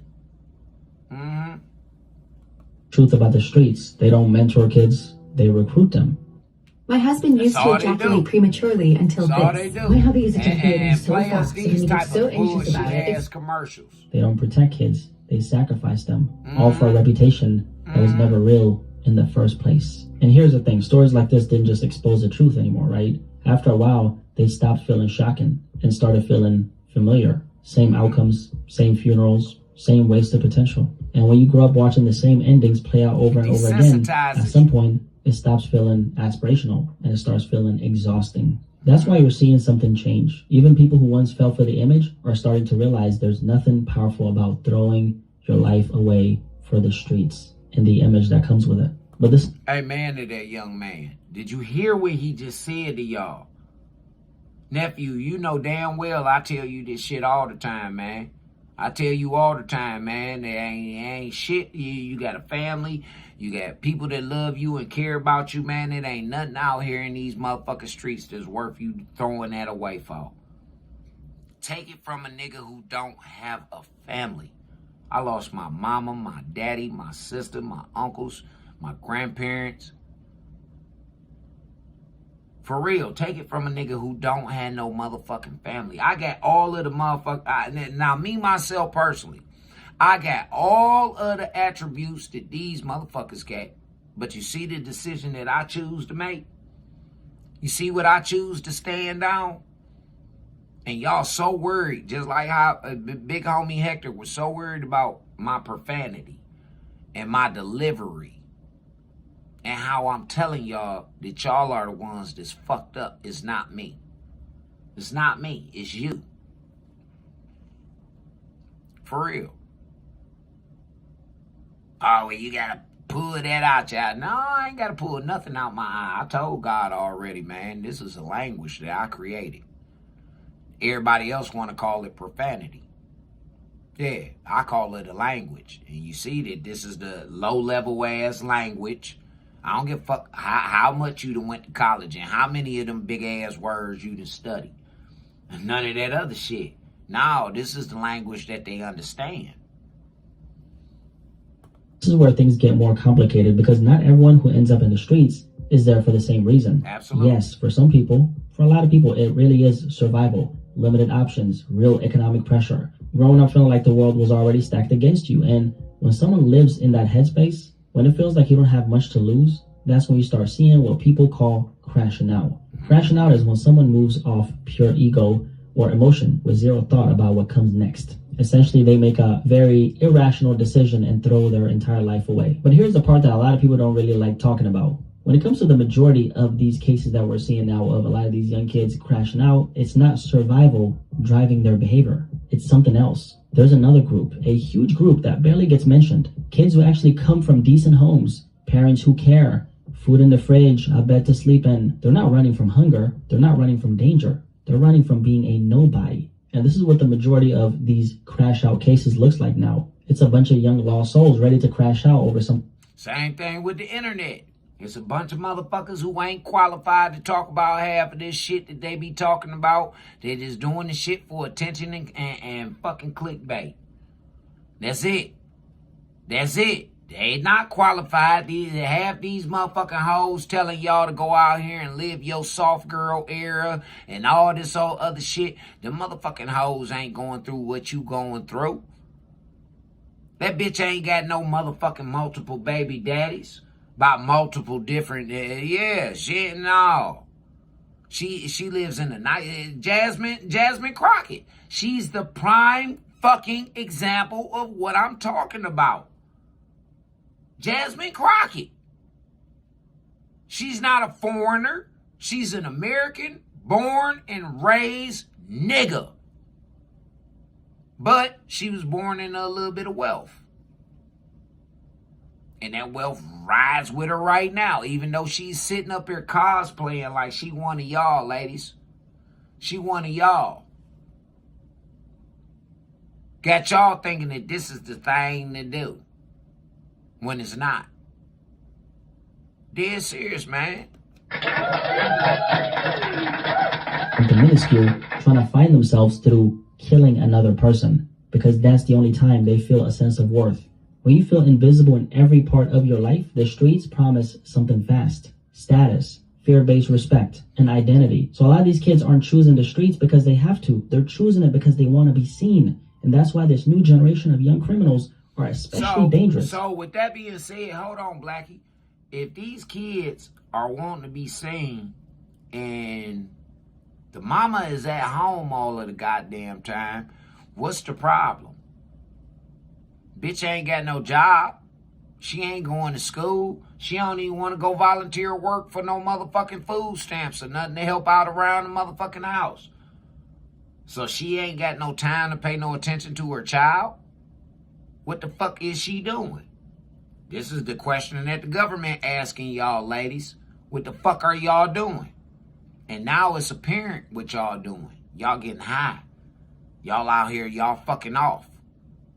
Y'all on bullshit. A lot of these young kids are so overstimulated that they don't even have the capacity to think beyond the few seconds it takes to take another person's life. So the obsession with the street image has shifted into something even emptier, chasing validation instead of escaping poverty. Because I asked these little young motherfuckers, I said, hey man, how would you like it if somebody robbed your mama? How would you like it if somebody put a gun in your motherfucking little sister's face? How would you like it if somebody shot at you for no reason? Just because? How would you like it? The same shit that you about to go out here and go do to somebody, how would you like if it was... And I tell them this all the time. All the time. Hey, listen, young world, take a second. 1 second. 1 second. Step back and weigh it out. See if the consequences outweigh the rewards. Because if the consequences outweigh the rewards, then this is something that you don't want to fuck with, young. This is something that you don't want to fuck with. Dead serious. This is what I tell the youth. But y'all motherfuckers say that I'm the worst type of nigga for the kids to be around. I'm the worst type of nigga. But y'all let them hang around the gangbanger and a motherfucking, the poop butt ass motherfucking wannabe drug dealer who can't get over he can't sell over an ounce of motherfucking weed, and he sure ain't sold nothing over an 8 ball of dope. But he pushing thousands of pills of fentanyl through the motherfucking neighborhood that's killing every goddamn body. But there's another huge part of this. The Illusion. One of the biggest stories this year exposed that perfectly. Young Thug, a rapper who built his entire career on the image of being powerful, respected, and deeply connected to the streets. He spent over 900 days in jail, hit with a massive RICO case, and was praised for standing on the so-called street principle, especially while distancing himself from Gunna for allegedly breaking them. Then came a very big story, which was the leaked interrogation audio. Clips that appeared to show Young Thug cooperating, name-dropping, talking to detectives, saying he'd talk as long as the world never found out. Long story short, Young Thug, the guy who people pointed to as real street rap, had to fight hard just to protect his image. And that's when a lot of people checked out. Because to most people now, it doesn't look powerful. It doesn't look solid. The streets look sloppy. It looks insecure. And once you see that, the question simply becomes, what does being in the street actually contribute to the world? I mean, let's talk about it. You end up broke, you lose your freedom, you cut your life short. And here's the thing, which is something a lot of people don't talk about. A lot of people in this younger generation, and I'm talking about, people like us, I'm not talking about the crash outs, we want better for ourselves. And that's not because we're soft, but because we've seen what this mindset does to so many communities. And here's the thing, at some point, you gotta call a spade a spade. The streets are lame. I mean, think about it. You're willingly putting yourself in a position where another man controls your freedom, your schedule, your future, your life, and your booty. I mean, is it really worth losing your peace, your freedom, and your future? Did you hear what the youth just said? They want to do better. They want to do better. But if you're not showing them and teaching them how to do better, they can't do no better. They can only do what the fuck they're being taught. If you don't understand the rules of power, you will certainly lose to someone who does. That's what we was just saying. Just to earn the respect of that's other what men that's what me and this young man just said. If you do not understand the rules to power, you will lose it to somebody who does. You will lose your power to a manipulator. You will lose this shit, man. And guess what they're gonna be doing? Sitting back doing this. Look at this stupid motherfucker. That's what they're gonna be sitting back doing. For real. And then when you are trying to get your life back right and do the right thing, they gonna sit up and they gonna throw stones at you again, talking about this motherfucker did this. They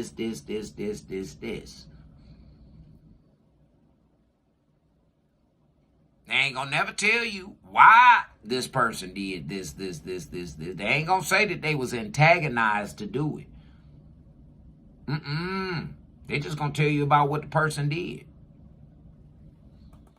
The second those football numbers get thrown on the table, I don't really think so. Also, let's just talk about the fact that... you know what the saddest thing is, Young? And I don't think that this young man had a chance to see it. But when these young men get the motherfucking sentences, it don't dawn on them until like about that second or third year about really how much fucking time they really got.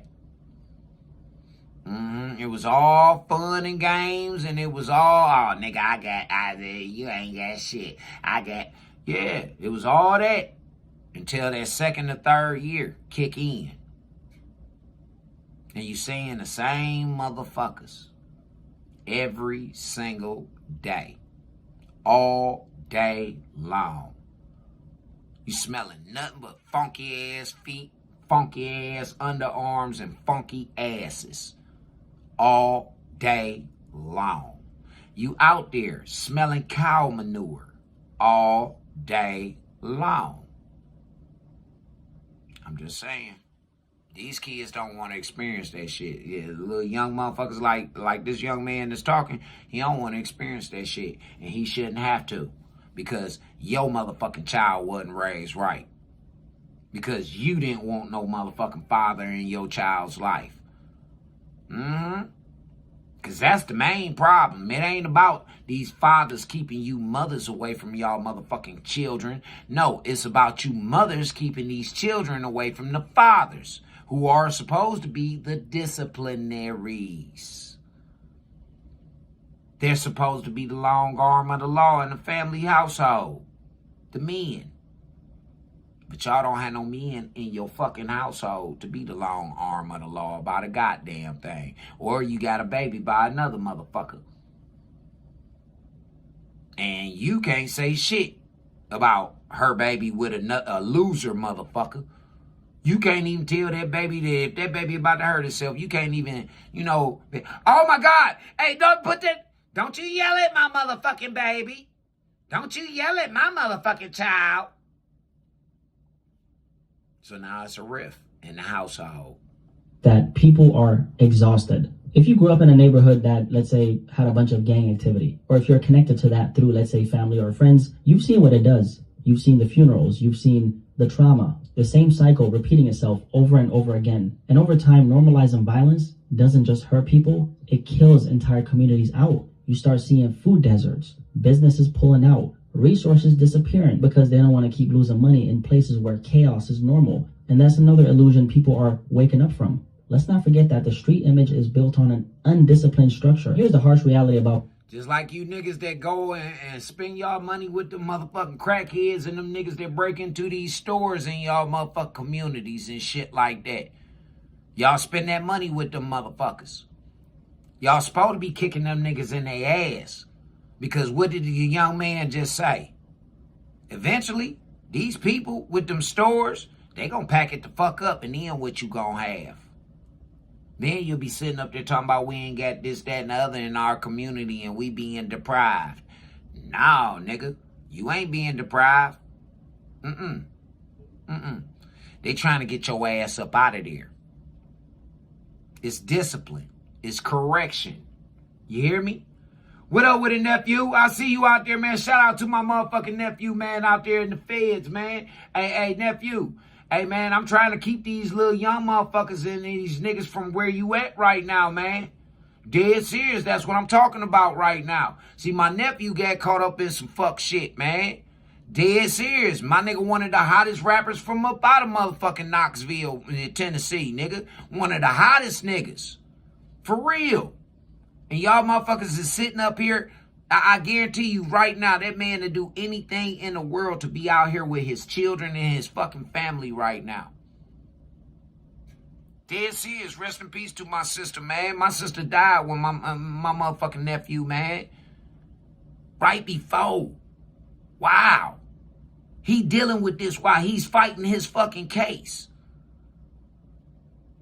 You think he wanted to deal with that?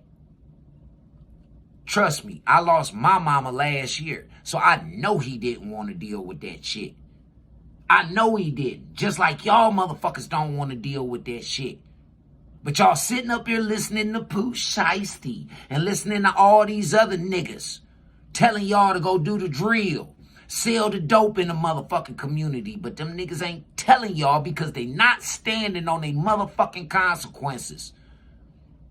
They not being held to the fire like how these motherfuckers held my nephew to the motherfucking fire. Straight up. They not being held like that. These some hoe-ass niggas that y'all are sitting up here glorifying, man. The niggas y'all need to be listening to, hey, hold on, man. Y'all got me fucked up. Y'all got me fucked up. Yeah, y'all got me fucked up. I'm about to find this shit. Hey, nephew. Hey, what's your shit, man, over on YouTube? I'm about to play my nephew's shit, man. Put your shit on up in the thing, man. I'm about to go on here and pull you up, big dog. I'm about to let these niggas hear some real motherfucking music, man. Hey, give me that one, man, that your mama liked a lot, man. Give it to me real quick so I can pull it up and let these fool-ass niggas hear some real music. For real. Because y'all sitting up here listening to these fuckboys who ain't sold no packs, they ain't shot no guns, no none of that. They homeboys doing that shit. They homies doing that. Niggas who done really been through that shit. Bendo, I got you. I got you, nephew. That's my shit, too. That's my shit, Bendo. Yeah. Hell yeah. Goddamn right. That's my shit. Pull my nigga up, man.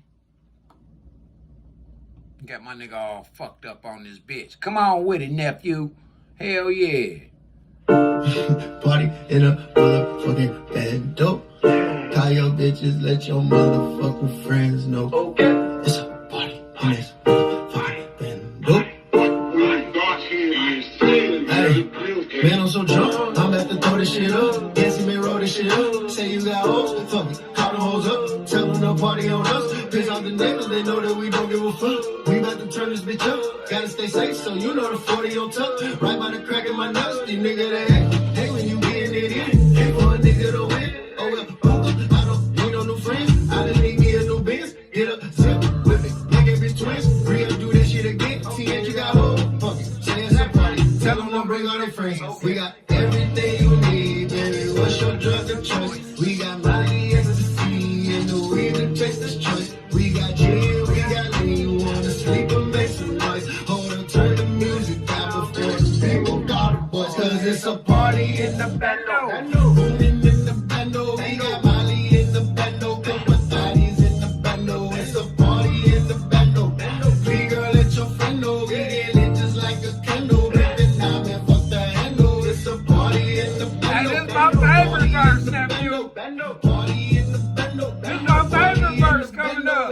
Party in the bando. Free girl, let your friend know. We get lit just like a candle. Baby, now man, fuck the handle. It's a party in the jug house. Moon ranch that was bug house. He put the money in the trunk bottle. And next thing you know, we bugged out. A couple freaks like come through. And take a friend that can come through. We still got players at the back though. We party all still get cash though. And it's a movie every time we link. And you can miss it if you even blink. We run sticky up back to back. Don't run no skippy shit, we like a fact. Pay attention, we still out the back. Yeah, nigga, we still chase the sack. Yeah, nigga, we still move the pack. Plug card, I just hit him back.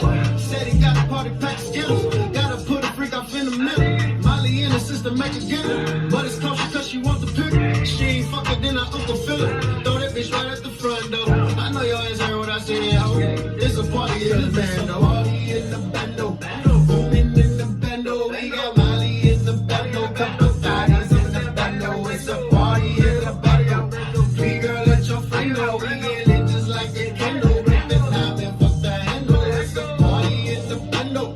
Party in the bando. Party in the bando. Party in the bando. It's a party in the bando. Free girl, let your friend know. We get lit just like a candle. Bring the knob and fuck the handle.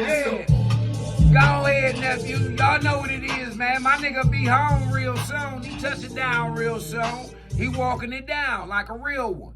Like a real one. But you heard what he was talking about. He said it's a party in the bando. He's telling you about the shit that goes on around him.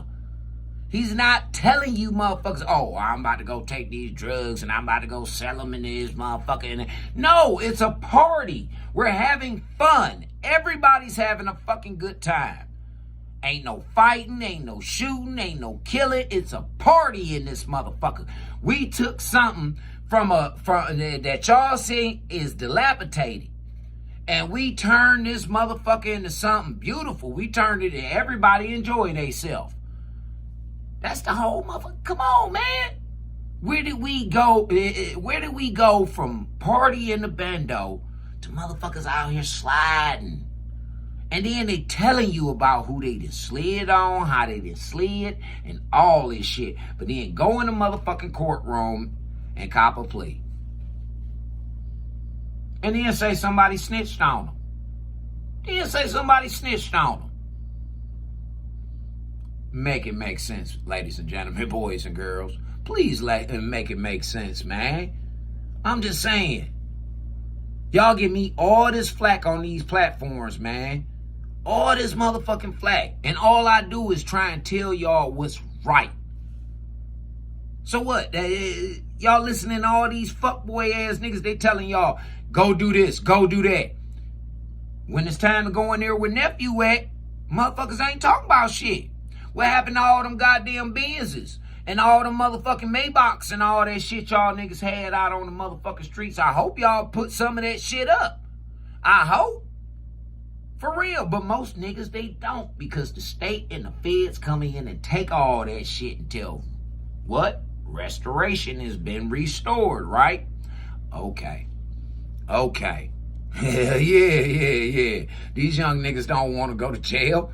They don't want to go to jail. The young man just told y'all that the youth don't want to go to jail. So y'all got to start listening to the motherfucking youth.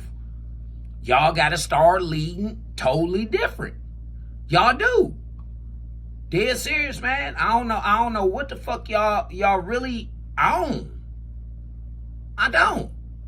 Hey, nephew. Hey, man. Hey, y'all niggas out there in the feds, man. Check out my nigga Teasy from the Clear, man. He got some hot shit for y'all niggas to rock to real quick, man. Hell yeah. I'm showing love to my niggas out in that motherfuckers. All them niggas ain't guilty. All of them ain't. And shout out to the ones that's guilty and doing their time and ain't whining. Starting a business is never easy. Ain't telling, they ain't whining, they just doing their time. Yeah, this my nigga Teasy right here from the Clip. Let's go. Father God, please help my city. You heard him? Look, I've been in them trenches a while now. I'm just trying to make it out. All I hear is hating and pow. I've got to take them out. I want to link you up with him when you come on, cuz. I'm telling you. Let men out there in the streets, cause these crooked cops gonna take them out. I'ma make sure that all my family make it out, yeah. I'ma go hard so all my people make it out, yeah. I'ma go down so all my niggas make it out, yeah. Hell yeah, tell them niggas I said what's up. Make it out, yeah. I'ma make sure that all my family make it out, yeah. I'ma go hard so all my people make it out, yeah. I'ma go down so all my niggas make it out, yeah. I'ma make sure that all my niggas make it out. Fresh out this hell, I did what I want. Now I feel like I can't do what I can. I saw the scales on the few of my friends. Now I don't want shit to do with my man. Snakes in the grass, and slither. This hole in my heart getting bigger and bigger. I pray every day cause I know I'm a sinner. I'm hungry, but they wanna eat me for dinner. Like, how was that when I'm here with you? Get us out what I'm here to do. A real Paru ain't fearing you. Get gassed up, I'm staring you. Contentment shows what fear will do. We gotta do more, I'm cheering you. My brody said they ain't hearing you.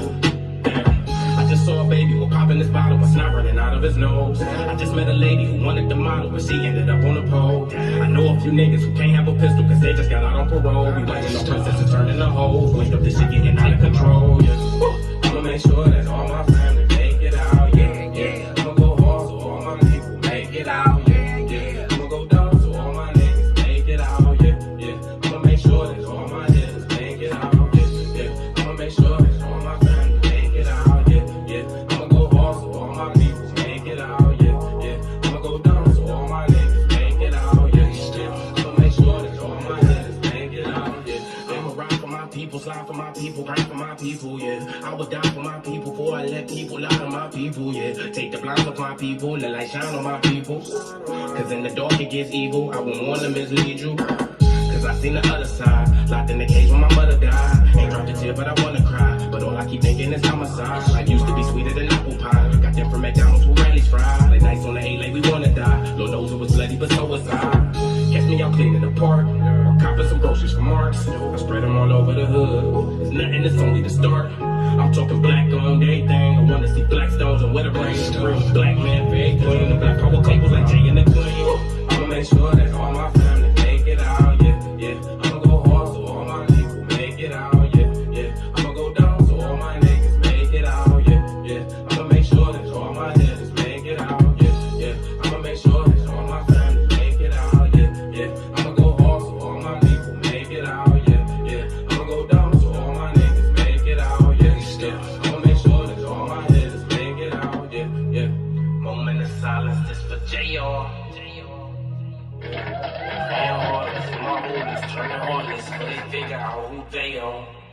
Shout out to my nigga Teasy from the Clear, man, one more time. Hell yeah, this the type of music that we need out here, man. I've been telling y'all niggas this shit. I've been telling y'all this, man. Write about what the fuck you experience. Write about what the fuck you see. Stop freestyling, niggas. Stop freestyling. Stop saying whatever the fuck come to your head. Take a second to think. I guarantee you, man, like I said, where nephew at right now, I guarantee you, 95% of them niggas, if they would have took that advice that I just gave y'all, took 1 second to think, they wouldn't be sitting in that motherfucker right now. They'll be at home right now, man, getting ready to have Christmas dinner coming up this week. They be opening up presents and all that shit. What's going on with it, Mike C? Shout out to you, baby. Yeah, man, these niggas would be, they'd be at home right now if they'd have took 1 second to think. And this is all that an intelligent motherfucker like myself is trying to tell y'all. Stop trying to be street niggas, man. Stop that shit.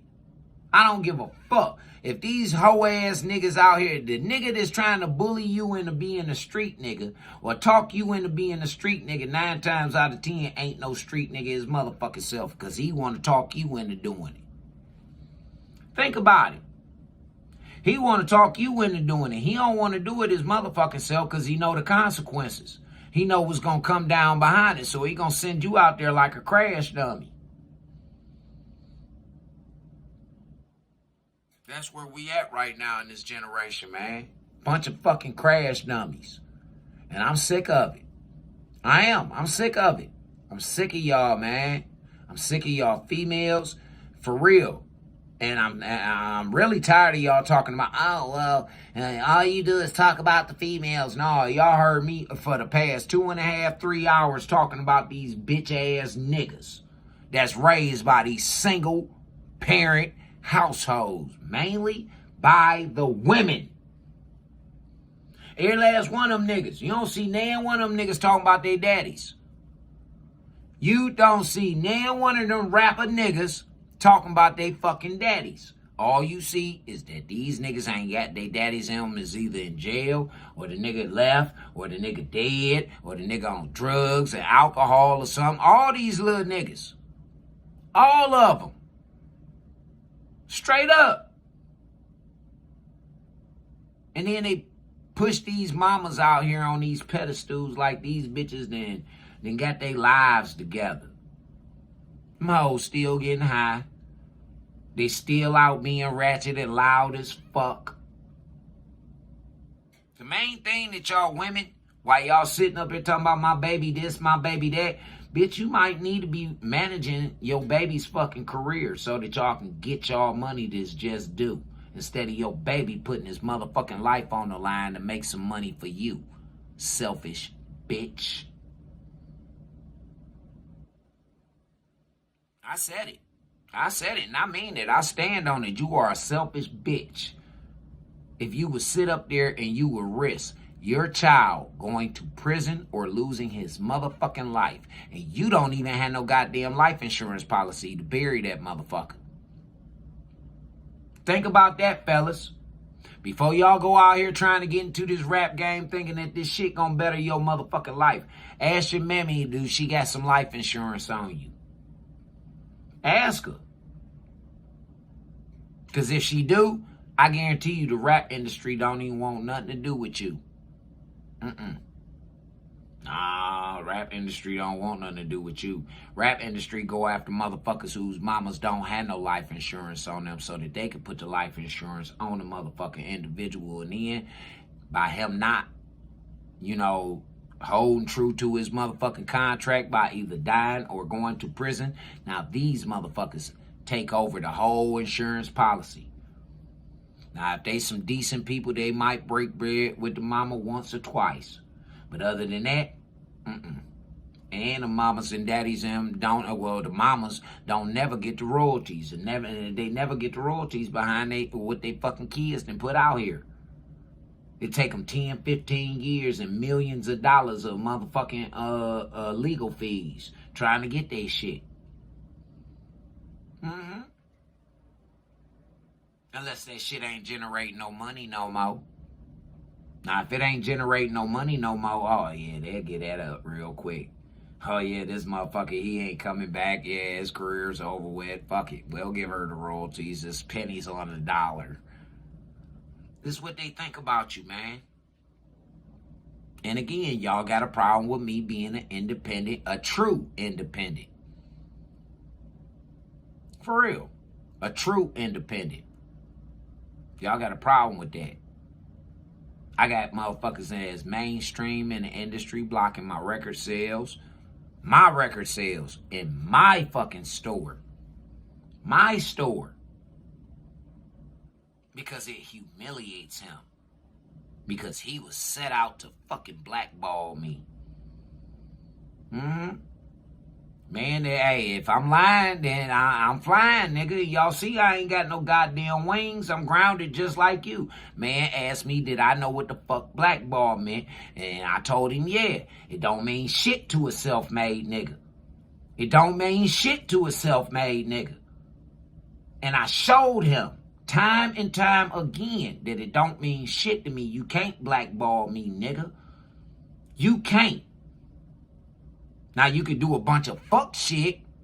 You could do that. You could tell some lies. But you can't fucking blackball me, Jack. God co-signed me, nigga. You didn't co-sign me. Ain't no fucking record company co-signed me, nigga. My attributes and what I did in the motherfucking streets co-signed me, nigga. The person that I am co-signed me. Straight up. I ain't need no gang to co-sign me. I ain't need no fuckboy ass nigga to co-sign me. Hell no, I was already co-signed by the Lord and sent on a mission to clean you niggas up. Why you think that nigga put me in this song and told you that I was here to change the world? Yeah. The motherfuckers did too. He did. Yeah, he changed the world. Man, look at how the world running right now. Off his fucking axis. Yeah. Like I say, I had a lot of bitterness built up inside of me, man. A lot of bitterness. Because I'm looking at how society is and how fucked up people really are. Truly are. Why they painting a picture that they such good, great people. They fucked up for real. That's why the motherfuckers stay drunk. That's why the motherfuckers stay high all the time. Because they can't deal with the real them. Them being in their real self for too long, it disturbs them. Them being in they self for too long, it disturbs them. All them entertainer motherfuckers, all the rapper niggas, it disturbs them. That's why they stay high and they stay drunk all of the motherfucking time. And in order to deaden your motherfucking receptors, they tell you and encourage you to do the same thing. But while you trying to numb up from the trauma that you the motherfucking already experienced and went through, these motherfuckers add more trauma on to you. They do. Lasting trauma, too. Look at what Puff Daddy did to a whole bunch of motherfuckers. Look at what his parties did to a whole bunch of motherfuckers. His parties. And y'all motherfuckers running around here talking about, ain't that wrong with Puffy? He just a freaky motherfucker. Nah, that nigga's a fucking demon. And he's getting exactly what the fuck he deserve. I hope they don't never let that nigga out of prison. And no nigga like him. Keep that bastard locked up. Drugging motherfuckers. Come on, nigga. You had all the money in the world, the charisma, the dance moves, you shook your ass and all that. What, you couldn't knock no bitch, nigga? Huh? You had to drug her? Oh, I get it. You weren't trying to knock the bitch. You was trying to knock the nigga, old homosexual ass motherfucker. You was trying to knock the nigga. Because that's who you was rubbing the baby oil all over, the niggas. You just stuck your dick in them hoes just because it was a hoe that was available and the bitch was pretty. And you wanted to make it seem like you wasn't no gay nigga. But you done had too many motherfucking encounters, Sean. With men. Motherfucker.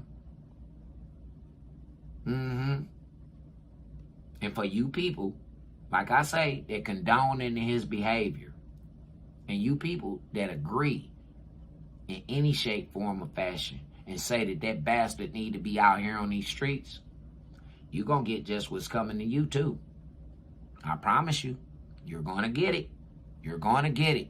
Y'all niggas right now We done went through so many different phases in the past 5 years. Y'all ain't even peeped it. Yeah, man. Hey, the sixth seal is about to crack open. The sixth seal about to crack open, y'all. And guess what's gonna happen? Guess what's gonna happen? Everything that y'all motherfucking thought was real is dead. Everything you thought was real, dead. And it's false. A lot of y'all gonna wake up tomorrow, man, and you gonna have a different view on life. I honestly believe this.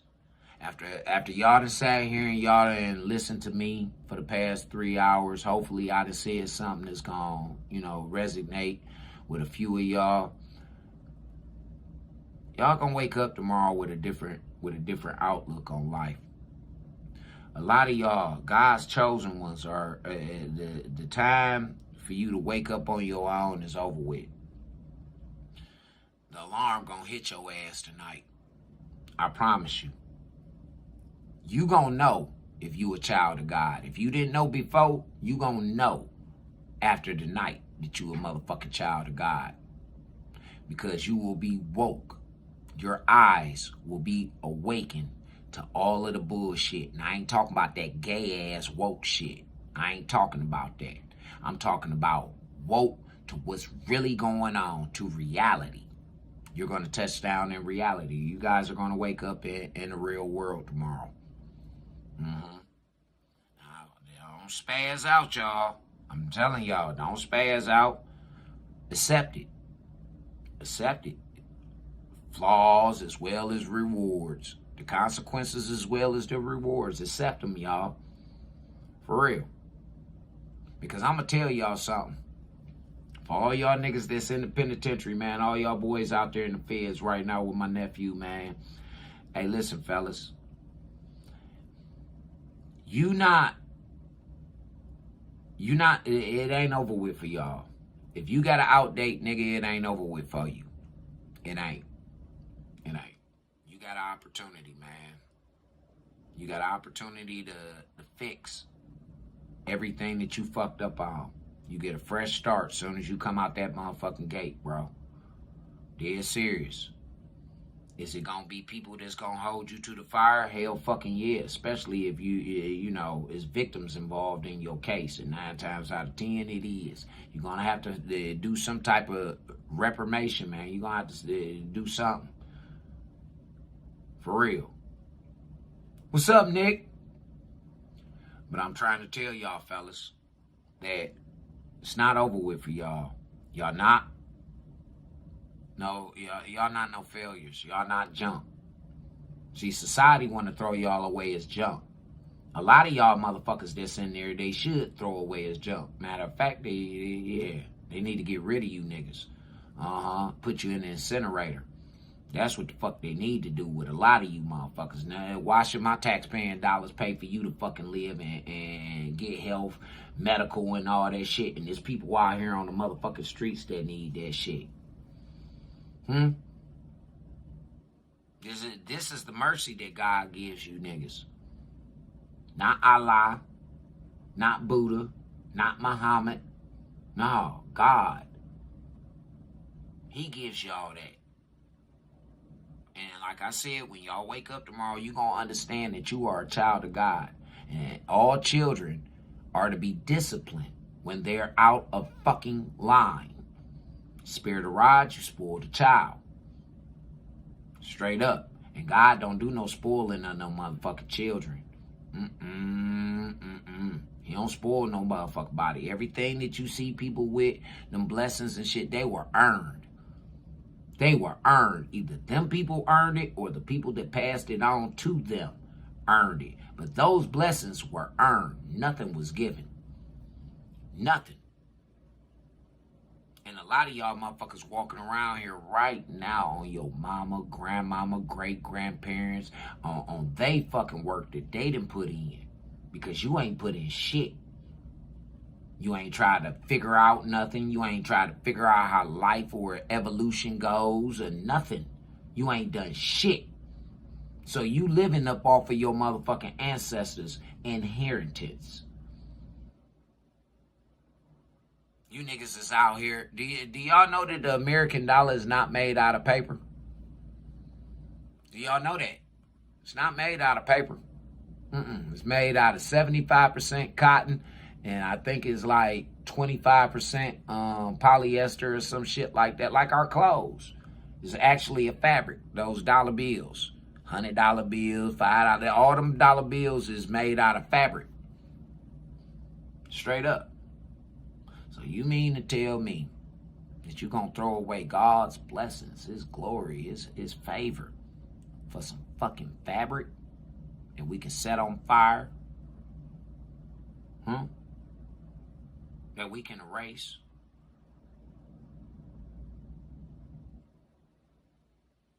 I'm serious, people. Y'all got to get it together. But I'm standing. I ain't falling, and I don't give a fuck how you niggas feel. None of you alleged street niggas, and I ain't talking about you niggas who used to sell motherfucking dubs on the goddamn block, and you used to get your ass knocked and all that shit, because a lot of you motherfuckers done been to jail too many goddamn times for me. Yeah, a lot of you motherfuckers talking that street nigga shit done been to jail too many times for me, and you ain't served your whole sentence. Hell no, you ain't served your whole sentence, motherfucker. So I'm trying to figure out how you got your ass back out here to the streets. We all know now, through this motherfucking age of revelation, we know now that your ass was telling, motherfucker. We know now, but I'm just saying.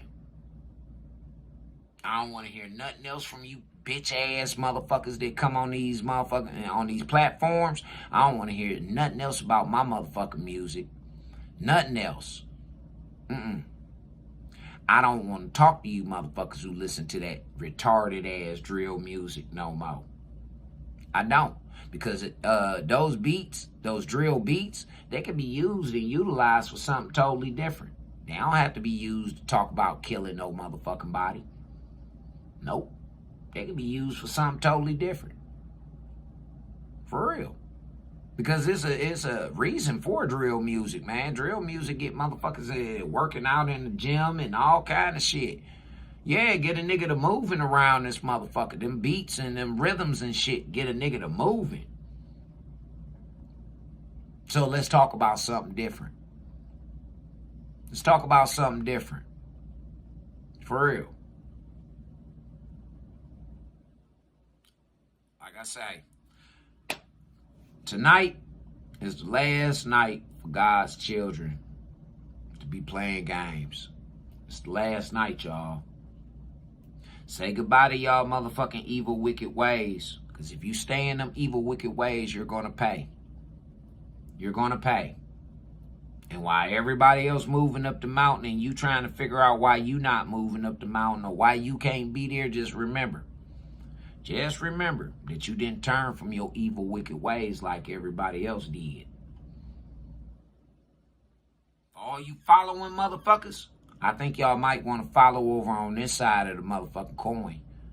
Yeah, I think you might want to follow over on this side of the coin. Ain't you saying that following that other side of that coin ain't left you with shit? Hey, bitch, with the motherfucking yeast infection or the STI. Ain't you saying that? Or the motherfucking baby.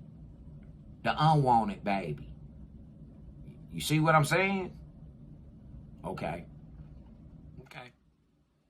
Like I say, man, I done been on here long enough. I love y'all, man. I love being able to come in and like I say, have an unmuted dialogue rooted in common sense. Straight up, man. Shout out to my homeboy Teezy from the motherfucking Clear, man, for blessing, allowing me to use his material to illustrate what real rap is all about. Shout out to the homegirl, man, Miss Bella Simone, man, for let me utilize her talent to start off my show. Shout out to my homeboy Abel. Shout out to Hector, man, for coming through and hanging out with a nigga. Let's get Hector motherfucker round of applause, man. Shout out to my nigga, man. Shout out to all of the real motherfuckers that's out here that's holding it down and doing what they supposed to do and being real. All I want y'all to do, man, is just keep God first. The real true God. And the only way you gonna know that real true God is if you living by them 10 commandments. As many of them as you can. As many of them as you can. You living by them. It's the only way. For real, man. Like I say, I want y'all to go out here, enjoy y'all day, man. I know it's kind of cold out there, but I see the sun out there. So, you know, try and get y'all a little bit of fresh air. I just wish y'all the best, man. But I know for a fact that God's children, the ones who been walking around here sleepwalking, y'all asses gonna get a rude awakening Monday morning. Yeah, when you open them motherfucking eyes tomorrow morning, you gonna open up to the real world. Yeah, you gonna open up to the real world. So I advise you niggas not to go out and get drunk tonight, watching your football games. Yeah, I advise you not to. Because God coming, he coming to talk to y'all motherfuckers tonight.